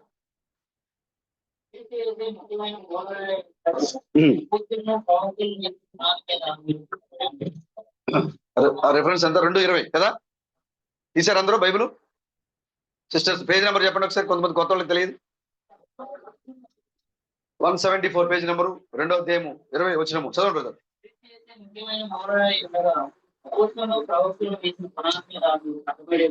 చాలు బ్రదర్, ఒక నిమిషం బ్రదర్. ఇప్పుడు సంఘము దేవుని యొక్క మహోన్నత కళాఖండము నిర్మించబడుతుంది, అవునా? పౌలు గారు మాట్లాడతారు ఏమనంటే క్రీస్తు యేసే ముఖ్యమైన మూలరాయి అయి ఉండగా అపోస్తలులు ప్రవక్తలు ఏం చేశారట? పునాది అన్నారు. ఇప్పుడు దాని మీద మీరేం చేయబడుతున్నారు? నిర్మాణం జరుగుతూ ఉంది. ఇప్పుడు చూడండి, ఈ యొక్క సంఘము పిరమిడ్ షేప్ లో ఉంది. 2000 సంవత్సరాల క్రితము ఈ యొక్క సంఘము ఎలా నిర్మించబడిందో, సంఘం యొక్క నిర్మాణం ఏంటో, సంఘము ఏ రూపంలో ఉందో ఈ లోకానికి ఏమాత్రం తెలియదు. కానీ ఈ యొక్క రిఫరెన్స్ ని ప్రతి సంఘంలో చదువుతారు, ప్రతి పాస్టర్ దీన్ని బోధిస్తాడు. క్రీస్తు యేసే ముఖ్యమైన మూలరాయి ఉండగా అపోస్తలులు ప్రవక్తలు ఈ పునాది వేసి వేయబడింది. ఈ సంఘం ఏమవుతుంది? నిర్మాణము జరుగుతూ ఉంది, కట్టబడుతూ ఉంది. ఏ షేప్ లో సంఘం కట్టబడుతుంది? ఈ క్రైస్తవ ప్రపంచాన్ని మనం అడుగుతున్నాము. సంఘానికి దేవుడు ఎక్కడ పునాది వేశాడు? అమెరికాలో వేశాడా? యెరూషలేములో వేశాడా? ఇండియాలో వేశాడా? ఏ దేశంలో పునాది వేయబడింది? ఈ నిర్మాణం ఎక్కడ జరుగుతుంది? పౌలు గారు చెప్పినట్టు ఆ యొక్క సంఘము రూపము ఎలా ఉంది? ఈ క్రైస్తవ సమాజం దగ్గర నో ఆన్సర్, సమాధానం లేదు. కానీ బైబిల్ సమాధానం చెప్తా ఉంది దానికి. నీకు నాకు లోతైన విషయాలు మన జ్ఞానం ద్వారా మనం తెలుసుకోలేము. ఏలియా ఆత్మ ద్వారా మాత్రమే మనం వాటిని బయటకు తీయగలం. ప్రకటన 10:7లో ఉన్న 7వ దూత వచ్చినప్పుడు మాత్రమే పరిశుద్ధ గ్రంథములు దాయబడిన, వదిలివేయబడిన అపోస్తలు ప్రవక్తలు సమస్తము విడిచిపెట్టబడిన దేవుని యొక్క మర్మాన్ని 7వ దూత వచ్చినప్పుడు మాత్రమే బయటకు వస్తాయి. ఇప్పుడు చూడండి, సంఘానికి పునాది వేయబడింది. మూలరాయి ఎవరు? యేసుక్రీస్తు. ఆయన తలరాయిగా వచ్చాడు. ఆయన సంఘానికి తలరాయి, ముక్కోణపు రూపంలో వచ్చాడు ఆయన. ఈ తలరాయి ఎప్పుడైతే మానవ శరీరంలో వచ్చిందో ఎలా ఉంది తలరాయి? దేవుడు భూమికి ఆకాశానికి సృష్టికర్త దేవుడు తాము ఆరాధిస్తున్నటువంటి 4000 సంవత్సరాలుగా అగ్నిస్తంభంలో మేఘస్తంభంలో ఉండి వారి యొక్క ఆరాధన స్వీకరించిన యెహోవా దేవుడు, వారి యొక్క బలులు స్వీకరించిన దేవుడు ఇప్పుడు ఎలా ఉన్నాడు? ఇప్పుడు అపోస్తలులు చెప్తున్నారు, పేతురు వాళ్ళు చెప్తున్నారు, అయ్యా ఇదిగో మన దేవుడు. కైపా ప్రధాన యాజకుడు కైపా, అయ్యా పేతురు, యోహాను, యాకోబులారా, మన దేవుడు పైన ఉంటాడు కదండి. మన దేవుడు ఎక్కడ ఉంటాడు?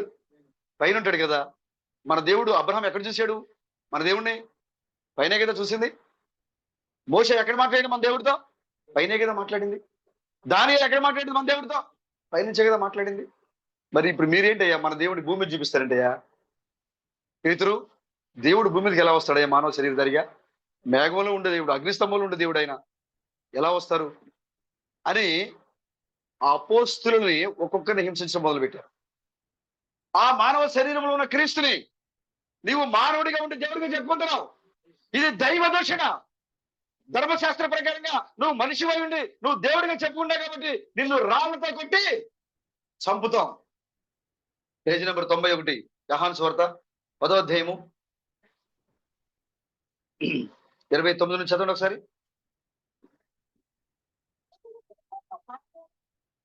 పదో అధ్యాయమేనా? యోహాను సువార్త 10వ అధ్యాయము 29వ వచనం.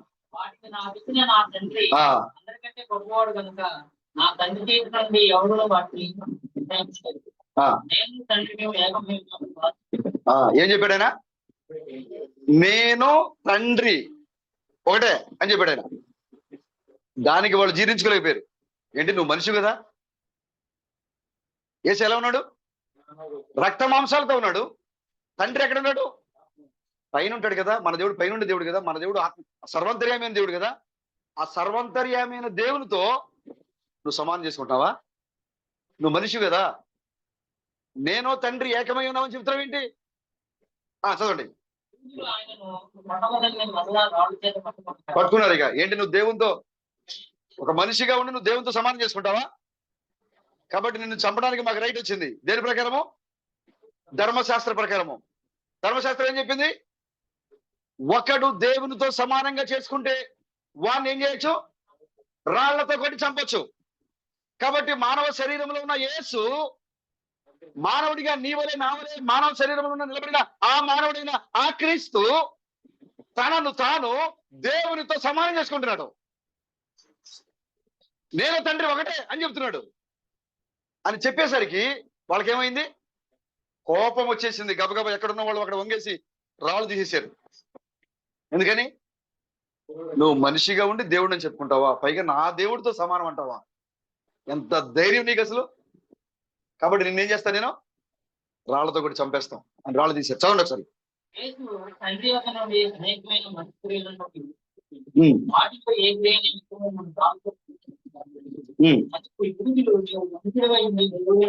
అది విషయం. నువ్వు మనిషిగా ఉండి దేవుడిని అని చెప్పుకుంటావేంటి? అందుకే కొడతాం మేము. నువ్వు మనిషిగా ఉన్నావు కదా. ఈ యొక్క తలరాయి ఎలా వచ్చింది? ఈ తలరాయి ఏంటో వాళ్ళ దృష్టిలో ఏంటో వాళ్ళ దృష్టిలో పైన ఉంటాడు ఆ దేవుడు. కానీ ఆ దేవుడు ఇప్పుడు ఎక్కడున్నాడు? కింద ఉన్నాడు. వాళ్ళ మధ్యలో ఉన్నాడు. వాళ్ళతో మాట్లాడుతున్నాడు. వాళ్ళు కూర్చునే చోట కూర్చుంటున్నాడు. వాళ్ళు తినే చోట తింటున్నాడు. వాళ్ళు పడుకునే చోట పడుకుంటున్నాడు. వాళ్ళు ఏం చేస్తే ఈయన అది చేస్తున్నాడు. వాళ్ళు అనుకుంటున్నారు ఈయన మనలాంటిడే కదండి, ఈయన ఎలా క్రీస్తు అవుతాడు? మన దేవుడు మనుషులతో ఉంటాడా? పైన ఉంటాడు ఆయన. ఆయన అంటున్నాడు నేను ఆయన ఒకటే. ఓ అయితే నువ్వు దేవునితో సమానం చేసుకున్నావు కాబట్టి ధర్మశాస్త్ర ప్రకారంగా నేను రాళ్ళతో కొట్టి మేము చంపేస్తాం అని నింద వేశారు. కాబట్టి తిరస్కరించారు. ఈ తలరాయి భూమి మీదకి వస్తే, క్రీస్తు ఈ లోకానికి వస్తే తిరస్కరించారు, అవమానించారు, సిలివేశారు, చంపేశారు. ఈ మనకి తలరాయిగా వచ్చిన మొదటి రాకడలో ప్రభు అయిన యేసుగా తలరాయిగా వచ్చినటువంటి ఈ దేవుడు, ఈ మానవుడు తిరస్కరించడం వల్ల ఆయన సంఘానికి ఏం చేయబడ్డాడు? ఆ యొక్క తలరాయి సంఘానికి మూలరాయి. ఫస్ట్ ఆయనే క్రీస్తు అనే ప్రత్యక్షత మీద నా బండను కట్టదని చెప్పాడు ఆయన. పేతురుకు కలిగిన ప్రత్యక్షత మీద సంఘం నిర్మాణం మొదలైంది. సంఘం ప్రారంభమైంది. 2000 సంవత్సరాలుగా దేవుడు తన సంఘాన్ని కట్టుకుంటూ వచ్చాడు. ఆయన తన సంఘానికి ఆయనే పునాదిగా మారిపోయాడు. ఆయనే ముఖ్యమైన మూలరాయిగా మారిపోయాడు. ఆయన తలరాయిగా వచ్చిన దేవుడు తిరస్కరించబడ్డ చేత ఆయన ఏమైపోయాడు? సంఘానికి పునాది రాయి అయ్యాడు ఆయన. ఇప్పుడు ఆ యొక్క అపోస్తులు, ప్రవక్తలు వీళ్ళందరూ కూడా ఏమయ్యారు? కట్టబడుతూ వచ్చారు. ఇది పిరమిడ్. ఇది సంఘం యొక్క నిర్మాణము. ఇప్పుడు ఇది ఏ షేప్ లో ఉంది? ఇది ఏ షేప్ లో ఉంది? ఇదే షేప్ లో ఉంది. ఇదే షేప్ లో ఉంది. ఇప్పుడు ఆ ప్రేలుడు సంభవించినప్పుడు ప్రతి రాయి ముక్కోడపు ఆకారంలోకి మారిపోయింది. హల్లెలూయా. కాబట్టి ఇప్పుడు ఈ సంఘం ఏమవుతోంది?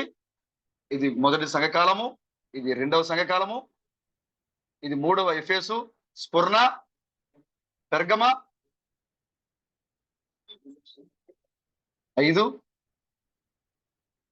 6, ఏడు ఏడు సంఘకాలాలు.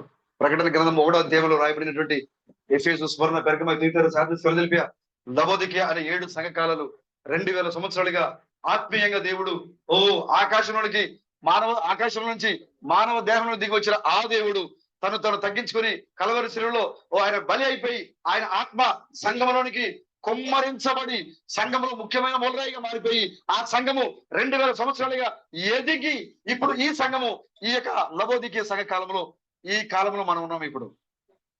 హల్లెలూయా. ఎన్నో సంఘకాలము? 7వ సంఘకాలం, అంటే లవోదికీయ సంఘకాలంలో మనం ఉన్నాం ఇప్పుడు ఈ సంఘములో ఏమొచ్చింది ఇప్పుడు? హల్లెలూయా. సంఘ నిర్మాణం జరిగింది. కానీ సంఘం పైన ఏం రావాలి? తలరాయి అమర్చాలి, తలరాయి పెట్టబడాలి. తలరాయి పెట్టబడాలంటే బైబిల్ ఉన్న మర్మాలు తెలియాలి.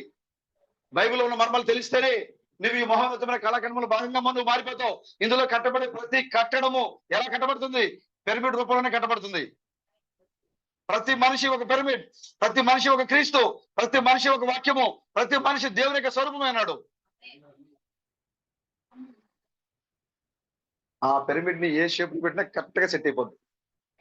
హల్లెలూయా. ఎందుకంటే ఎటువైపు తిప్పిన పిరమిడ్ అది. ఆ ముక్కోణపు రాయిని ఏ వైపు చూసినా కూడా నీకు అది పిరమిడ్ లానే ఉంటుంది. కాబట్టి నువ్వు దాన్ని తీసుకెళ్ళి ఇందులో ఎక్కడ పెట్టినా సెట్ అయిపోతుంది. ఇప్పుడు ప్రతి ఒక్కరు కూడా ఈ కట్టడంలో వాళ్ళు ఏం చేయబడ్డారు? అమర్చబడుతూ వచ్చారు.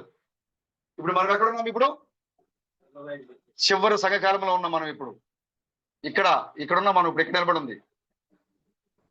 నిత్య సువార్తను పట్టుకున్న దూత ఆకాశ మధ్యమున ఎగురుచున్నాడు. హల్లెలూయా. ఎక్కడ? ఇక్కడ నిలబడ్డాడు. వచ్చి ఇక్కడ ఈ 8వ సంఘం నిలబడ్డాడు ఆయన. ఆకాశ మధ్యము, భూమి నుంచి సంఘము పెరిగి పెరిగి పెరిగి ఆకాశ మధ్యకు వచ్చింది ఈ యొక్క సంఘము. ఎప్పుడైతే 8వ సంఘానికి వచ్చామో మనము, ఇప్పుడు ఇక్కడ ప్రకటన 14వ అధ్యాయంలో ఆ యొక్క దూత వచ్చాడు. ఆ యొక్క అత్యున్నతమైన సంఘములో నిలబడి. హల్లెలూయా. ఇప్పుడు మనం ఎక్కడున్నాం? ఇప్పుడు ఆకాశ మధ్యలో ఉన్నాం మనం. ఇప్పుడు సంఘము, ఆది సంఘం ఎక్కడుంది? ప్రారంభమైన పునాది సంఘం ఎక్కడుంది? భూమి మీద ఉంది. సంఘము ఎలా ఎదిగింది? భూమి నుంచి ఆకాశానికి ఎదుగుతూ వచ్చింది. 7వ సంఘకాలం దాటింది. 8వ సంఘకాలం మనం ఉన్నాము. ఈ 8వ సంఘ కాలములో మధ్యాకాశంలో మనం ఉన్నాము. కాబట్టి నిత్య సువార్త దూత ఎక్కడున్నాడు? ఇప్పుడు నిత్య సువార్తను పట్టుకున్న దూత 14వ అధ్యాయం చూడండి ఒకసారి. ప్రకటన 14వ అధ్యాయం.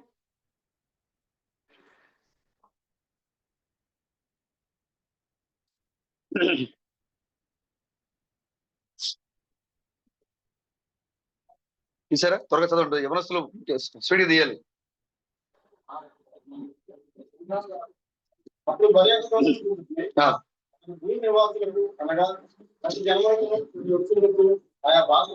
ఇక ఫైనల్ మెసేజ్ ఇది. సహోదర సహోదరి, this is the final warning message. ప్రతి వంశమునకును, ఒక దేశం కాదు. యేసుక్రీస్తు వచ్చినప్పుడు ఎక్కడ వచ్చారైనా? ఎక్కడ వచ్చారు బ్రదర్? యెరూషలేములో వచ్చారు.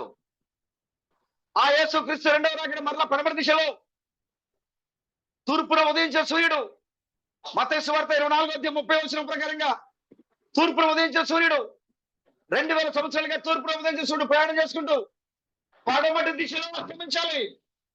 నా రాకడ ప్రభు చెప్పారు, నా రాకడ తూర్పు నుండి పడవ వరకు ఉంటుంది. మెరుపు మెరిసినట్లుగా ఉంటుంది. ఈ క్రైస్తవ సమాజం అనుకుంటా ఉంది ఒకసారిగా 2వ రాకడలో ఆయన వచ్చినప్పుడు సక్ సక్ అని మెరిసి వెళ్ళిపోతారు అనుకుంటారు వీళ్ళు. లేదండి. యేసుక్రీస్తు తూర్పు నుండి పడమరకి, ఆయన ఎలాగైతే తూర్పున సూర్యుడు ఉదయించాడో ఆ సూర్యుడు ఉదయం నుంచి బయలుదేరి అస్తమయ కాలానికి ఎలాగైతే పడమట తీసుకొస్తాడో అలాగే నా ప్రభు యేసుక్రీస్తు యెరూషలేములో ఉదయించిన నీతి సూర్యుడు 2000 సంవత్సరాలుగా ప్రయాణం చేసుకుంటూ జకర్యా 14:7-8 ప్రకారంగా పడమటి దిశలో సాయంకాల సమయంలో ఈ లోకం పైన వెలుగును కుమ్మరించాడు. ఆయన వెలుగుని కుమ్మరించాడు. ఆయన అక్కడికి వచ్చినప్పుడు అమెరికాలోకి వచ్చాడు, ఇక్కడికి వచ్చినప్పుడు యెరూషలేములోకి వచ్చాడు. ఆ వర్తమానము ఈ వర్తమానం తర్వాత మరలా వర్తమానం ముందుకు వచ్చింది. కానీ ప్రకటన 14:6లో ఉన్న నిత్య సువార్త దూత వచ్చినప్పుడు ఆయన ఏం చెప్తున్నాడు? సకల జనులకు, ఒకళ్ళకి కాదు, ఒక దేశానికి కాదు, సమస్తము ఈ లోకంలో ఉన్న ప్రతి వ్యక్తికి ఇది ఫైనల్ మెసేజ్. ఇది ఆయన చెప్తున్నాడు. చదువు ఒకసారి. ఆ, ఆ, ఆయా భాషలు మాట్లాడేవారు ప్రతి ప్రజలు అర్థం నిత్య సువార్త తీసుకుని ఆకాశం వచ్చింది. అది విషయం. నిత్య సువార్త దూత దేవాజీ బ్రదర్ నిత్య సువార్త దూత ఎక్కడ వెళ్తున్నాడు? ఎక్కడ ఆకాశము? 8వ సంఘకాలం అనగా నీవున్న కాలము. ఇది స్పిరిచువల్ గా ఆత్మీయంగా జరుగుతుంది. మనము చూడడానికి భౌతికంగా భూమి మీద ఉన్నాం, కానీ ఆత్మీయంగా మనం ఎక్కడున్నామంటే మధ్యాకాశంలో ఉన్నాం. మనం ఇప్పుడు సంఘము భూమి నుండి ఎదిగి ఎదిగి ఎదిగి ఎదిగి మధ్యాకాశానికి వచ్చింది. కాబట్టి యేసుక్రీస్తుని మనం ఎక్కడికి వెళ్ళాలి? ఎక్కడికి వెళ్ళాలి బ్రదర్?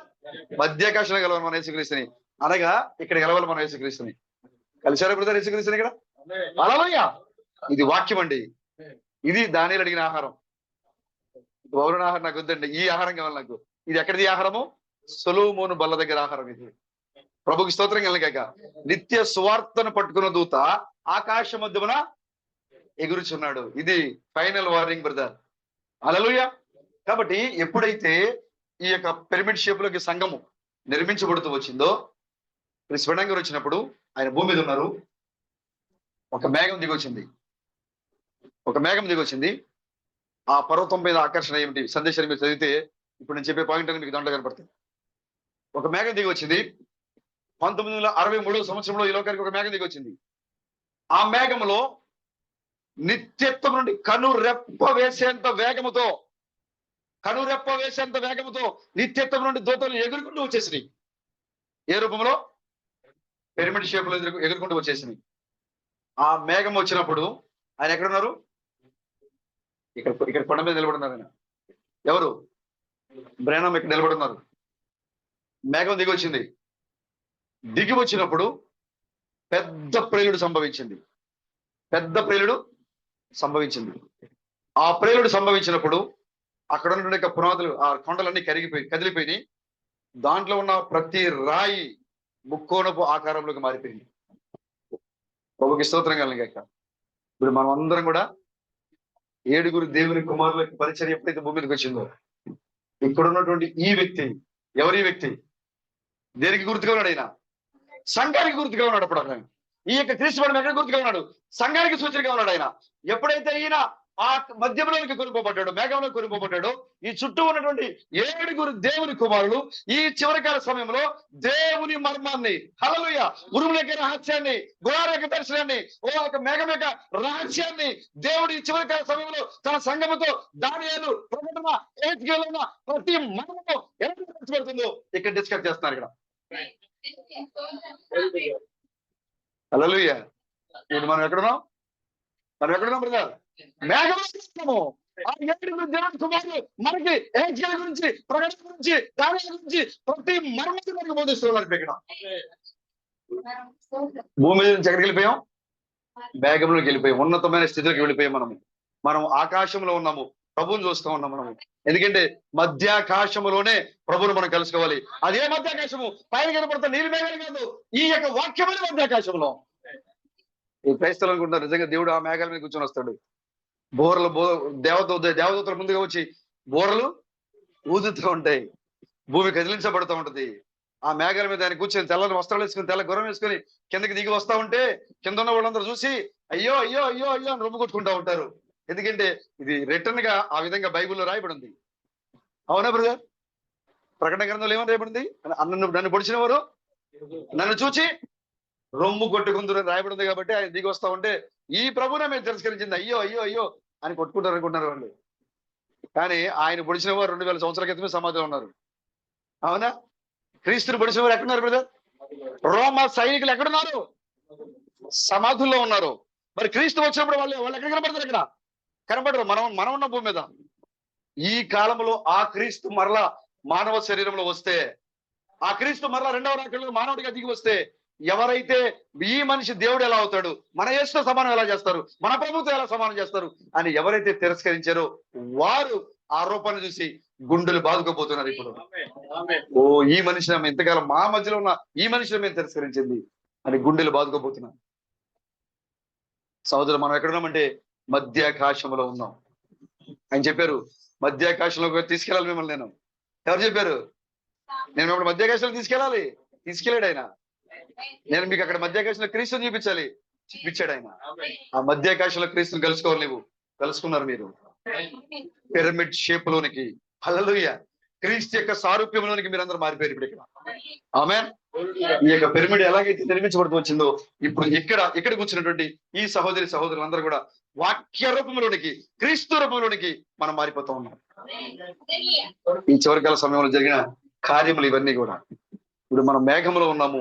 ఆ 7 దేవుని కుమారులుగా దేవుడే ఆ 7 ఆత్మలుగా తను విభజించుకుని ఈ చివరికాల సమయంలో ఎహెజ్కేల్లో ఆయన ఏం చెప్పారో ఆ దర్శనంలో, ఎహెజ్కేల్ చూస్తున్న దర్శనంలో ఆ మందిరం ఎలా కనబడుతుందో ఇదే సంగమం సూచనగా ఉంది. ప్రకటన గ్రంథంలో యోహాను పద్మాసులో ఉండి ఆ చూసిన ఆ దర్శనం ఏదైతే ఉందో అది ఇప్పుడు జరుగుతూ ఉంది. దానియేలు చూసినటువంటి ఆ దర్శనము అది ఇప్పుడు జరుగుతూ ఉంది. ఆ యొక్క భూమి నుండి పైకి పెట్టిన ఆ మహా ప్రతిమ, ఆ ఎత్తైన ఆ విగ్రహము, దాని యొక్క అన్యుల కాలం యొక్క ముగింపు, అంతము, పూర్తి, ప్రారంభము ఇప్పుడు జరుగుతూ ఉంది. ఇవన్నీ కూడా మన కనులు ఎదుట నెరవేర్చబడుతున్న లేఖనాలు. ఇవన్నీ కూడా ఇవి చూడాలి అంటే దానియేలులో ఉన్న ఆత్మ, ఎహెజ్కేలులో ఉన్న ఆత్మ, ప్రకటన గ్రంథ యోహానులో ఉన్న ఆత్మ నీలో ఉండాలి. లేకపోతే మిగతా వాళ్ళ మాదిరిగానే అక్షరాలు చదివి వదిలేస్తా ఉన్నాయి. ఆర్భాటముతోను, ప్రధాన శబ్దంతోను, దేవుని పేరుతోను ప్రభు దిగి వచ్చును. ఆ మీదట ఏమవుతారట? సమాధులు తెరవబడిన ఆ మీదట సజీవులుగా నిలిచి ఉన్న మనము ఆ రేపపాటులో మార్పు చెంది ఆకాశ మండలంలో మనము కొనిపోబడదాము. తెస్సలోనికీ పత్రికలో పౌలు గారు మాట్లాడుతున్నాం. ఇది తీసుకొని ఆర్భాటము అంటే గొప్ప ఆర్భాటం జరగాలి. ఏదో ప్రపంచం అంతా ఒకసారి ఊగిపోవాలి, రెండో రాకడ రావాలి అంటే. కానీ మొదటి రాకడలో అలా జరగలేదండి. ఓ క్రైస్తవ సమాజమా, యేసు దేవుడు మొదటి రాకడలో ఈ లోకానికి వచ్చినప్పుడు ఎలాంటి ఆర్భాటం? దేవుడు సామాన్యంగా వారి మధ్యలో వచ్చి తిరుగుతూ తను బయలుపరుచుకుంటున్నాడు. నేను క్రీస్తుని, నేను దేవుణ్ణి అని ఆయన బయలుపరుచుకుంటూ ఉంటే నువ్వు దేవుడు ఎలా అవుతావు? నువ్వు తండ్రితో సమాధానం చేసుకుంటావు, నువ్వు దైవ దూషణ చేస్తున్నావు అని దూషించారు. కారణము ఎలాంటి ఆర్భాటము లేదు. మరి ఏంటి బ్రదర్ ఈ ఆర్భాటము? జరిగింది ఆర్భాటము. యేసు క్రీస్తు కాలంలో ఆర్భాటం జరిగింది. ఏంటి ఆర్భాటం అంటే? అద్భుతాలు, స్వస్థతలు. తన ప్రజలందరూ తన వైపు ఆకర్షించాడు ఆయన. అది ఆర్భాటం. ఆర్భాటం అంటే అది. నిజంగా ఆర్భాటం అంటే ఈ ప్రపంచం మొత్తం కదిలించబడడం కాదు. ఆర్భాటం అంటే ప్రధాన శబ్దం అంటే దేవుడే దిగి వచ్చి వర్తమానం అందించాలి. దేవుడే మానవుడు దిగి వచ్చి బోర ఊదాలి, సందేశం ఇవ్వాలి. అంతేగాని బోర ఊదటం అంటే నిజంగా బోర పట్టుకొని కిందకి రావడం కాదు. ఆ బైబిల్లో రాయబడిన అక్షరాల్ని అలా తీసుకున్నారు కాబట్టి వాక్యాన్ని తప్పిపోయారు. దేవుని యొక్క రెండవ రాకడను తప్పిపోయారు. దేవుడు సంఘంలో ఏ కార్యం చేస్తున్నాడో దాన్ని లోకము తప్పిపోయింది. కానీ నిజమైన దానియేలులు ఈ యొక్క బబులుని ఆహారం తీసుకోరు. వాళ్ళు అవసరమైతే నీ అధిపతిని గద్దిస్తావు, అయ్యా ఆహారం మార్చు, మా కొద్ది ఆహారం, ఇష్టం పుట్టించే విధంగా అడిగారు. దానియేలు మార్చేశాడు ఆయన. మిగతా వాళ్ళందరి ముఖాల కంటే వీళ్ళ ముఖాలు కలగా ఉన్నాయి. మీ ముఖాలు ఎంత కలగా ఉన్నాయి బ్రదర్? ఎంత ప్రకాశం! ఏం బ్రదర్ చవట పోసి తీసుకుంటున్నారా? ఆ కళ కాదు, వాక్యపు కళ. హల్లెలూయా. క్రీస్తు యొక్క రూపాన్ని సంతరించుకుంటున్నారు మీరు. ఎందుకంటే ఎప్పుడైతే మేఘము దిగి వచ్చిందో, 7 దేవుని కుమారుల సముదాయము ఈ పర్వతం మీద దిగి వచ్చిందో, అక్కడ సన్సెట్ పర్వతం మీద దిగి వచ్చింది. ఇప్పుడు అదే మేఘము ఇప్పుడు సియోను పర్వతం మీద నిలబడింది. ఇప్పుడు ఆ మేఘము ఇప్పుడు మనం అందరము కూడా ముక్కోడపు ఆకారంలో మారిపోతూ ఉన్నాం. మనము క్రీస్తు యొక్క సారూప్యాన్ని ధరించుకుంటున్నాం. మనము వాక్య రూపంలోకి మారిపోతున్నాం. మనము హల్లెలూయా. సోదరి సోదరులారా, గొప్ప సమయంలో గొప్ప వాక్యంతో దేవుడు మిమ్మల్ని అందరినీ ఆదరిస్తూ నడిపిస్తూ ఉన్నాడు ఆయన. మనం ఇప్పుడు ఎక్కడ ఉన్నామంటే మధ్యాకాశంలో ఉన్నాం. ఆమె చిన్న ప్రార్థన చేసుకుందాం, మరలా కలుసుకుందాం. మనం చిన్న ప్రార్థన చేసుకుందాం. స్తోత్రం స్తోత్రం స్తోత్రం స్తోత్రం స్తోత్రం స్తోత్రం స్తోత్రం. హల్లెలూయా. స్తోత్రం స్తోత్రం స్తోత్రం స్తోత్రం స్తోత్రం స్తోత్రం స్తోత్రం స్తోత్రం స్తోత్రం. మహాగరుడ, మహోన్నతుడ, జీవము కలిగిన మా ప్రభువా, నేను ఉన్నాను అనువాడును అని చెప్పిన మా పితరులతో మోషతో చెప్పిన మా దేవుడా, నేను ఎల్లప్పుడూ ఉండు దేవుడును అని చెప్పిన దేవుడా, వందనాలు చెల్లిస్తున్నాం. భూమి ఆకాశములను మాట చేత సృజించిన మా ప్రభువా, ఆత్మరూపిగా 40 సంవత్సరాలు మా పితరుల ఇశ్రాయేలుకి పైగా ఉండి వారి కనాన దేశాన్ని నడిపించిన దేవుడా, మీకే వందనాలు చెల్లిస్తున్నాం. ఈ చివరికాల సమయంలో 2వ రాకడలో మేము మరలా వస్తానని మీరు మాకు వాగ్దానం చేశారు. ప్రతి క్రైస్తవ ప్రపంచము 2వ రాకడ కోసం ఎదురు చూస్తూ ఉంది. ఎలా వస్తాడో తెలియదు, ఎక్కడికి వస్తాడో తెలియదు, ఏం చేయాలో తెలియదు అనుకుంటున్నారు. మనం ప్రార్థన చేస్తూ కూర్చుంటే చాలు, వచ్చేస్తాడు, తీసుకెళ్ళిపోతాడు. లేదు లేదు లేదు లేదు లేదు, బైబిల్ అలా చెప్పలేదు. ఆయన రెండవ రాకడలో ఎలా వస్తాడో నువ్వు ఎరిగి ఉండాలి. ఎక్కడికి వస్తాడో నువ్వు ఎరిగి ఉండాలి. ఎప్పుడు వస్తాడో నువ్వు ఎరిగి ఉండాలి. అప్పుడు నువ్వు ఆయన పట్టుకోగలుగుతావు. ఆయనతో పాటుగా మరణము లేకుండా సజీవంగా ఈ లోకం నుంచి వెళ్ళిపోతావు అని బైబిల్ చెబుతా ఉంది. కాబట్టి మా ప్రభువా, మేము మీ రెండవ రాకడ కోసము క్రైస్తవుల మాదిరిగానే ఎదురు చూసాం. కానీ నీ రెండవ రాకడ క్రైస్తవునికి అర్థం కాలేదు. కానీ నీ రెండవ రాకడ మాకు అర్థం చేసే మేము కనుగొనే విధంగా మాకు బయలుపరిచావు. నీ రెండవ రాకడ గురించి బహుళ యొక్క ఆహారం మాకు ఇవ్వలేదు, కానీ ఒక ప్రత్యేకమైన వర్తమానాన్ని మీరు మాకు ఇచ్చావు. ఆ ప్రత్యేకమైన వర్తమానం ద్వారా నీ రెండవ రాకడ ఎప్పుడు, ఎక్కడ, ఎలా జరుగుతుందో చూడగలిగే భాగ్యాన్ని ఇచ్చినందుకు మీకు వందనాలు చెల్లిస్తున్నా. ఓ భూమి నుండి మమ్మల్ని ఒక ఉన్నతమైన స్థితికి తీసుకుని వెళ్ళిన దేవుడు మీకు వందనాలు. ఓ మేము ఇప్పుడు మధ్యాకాశంలో ఎగురుతున్నాము, మధ్యాకాశంలో విందు చేస్తా ఉన్నాము, మధ్యాకాశంలో మా ప్రభువుని కలుసుకున్నాము, మధ్యాకాశంలో నిత్య సువార్త దూతగా నిలబడి ఉన్నాము. ఇక్కడ ఉన్న ప్రతి ఒక్కరిని దీవించి ఆశీర్వదించండి. ఓ మా మరి నూతనంగా వచ్చిన మా యొక్క సోదరుడు ప్రభుదాస్ గారిని గురించి ఆశీర్వదించండి. సోదరుడు కూడా బలపరచండి నాయన. అనుకోకుండా మరి మందిరంలోకి వచ్చే ప్రభువా, మరి సహోదరుడు మరి ఏమి మరి ఆశించి వచ్చారో మాకు తెలియదు. ఆరాధన జరుగుతుంది కాబట్టి వచ్చాము, పాటలు పాడుతున్నారు కాబట్టి వచ్చాము, ఏదో ప్రసంగం వినబడుతుంది కాబట్టి వచ్చామని ఓ ప్రభు మరి సోదరుడు అనుకోవచ్చు. కానీ ఓ ప్రభువా, యేసుక్రీస్తు ఈ లోకానికి వచ్చినప్పుడు ఓ జనులను ఆకర్షించడానికి ఏ వర్తమానం ఇచ్చారు, మరలా అదే దేవుడు రెండవ రాకడలో ఈ లోకానికి వచ్చినప్పుడు ఆకర్షించడానికి ఏ వర్తమానం ఇచ్చారు, అదే దేవుడు నిత్య సువార్త వర్తమానంతో వచ్చినప్పుడు జనులు ఆకర్షించడానికి ఏ సందేశాన్ని ఇచ్చారు. ఇప్పుడు పెండ్లి కుమార్తెలు ఉండి ఆయన అదే ఆకర్షణ, అదే ఆర్భాటము, అదే ప్రధాన శబ్దము, అదే దేవుని బుర మరలా తిరిగి తిరిగి తిరిగి ధ్వనిస్తా ఉంది ఇక్కడ.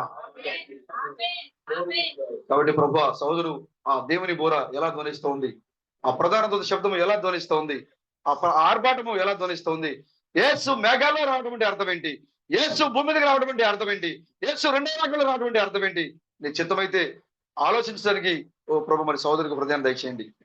తన కుటుంబాన్ని దీవించండి, తన పని కూడా బలపరచండి. ఇక్కడ మోకరించిన ప్రతి ఒక్కరిని కూడా దీవించి మీరు ఆశీర్వించి బలపరిచి మరలా కలుసుకునే వరకు ప్రతి ఒక్కరిని దీవించమని, రాజులకు రాజుగా ప్రభులకు ప్రభుగా పెండ్లి కుమారుగా మా మధ్యగా రాబోతున్న మా విమోచకుడైన యేసుక్రీస్తు యొక్క రెండవ పేరైనటువంటి క్రీస్తు బ్రహ్మణం యొక్క నామంలో ఈ ప్రార్థనలన్నీ అడుగుచున్నాం ప్రభువా. ఆమేన్. ఆమేన్. మరలా కలుసుకుందాం. త్వరగా భోజనం చేసుకుని వస్తే మరలా మనం కలుసుకుందాం.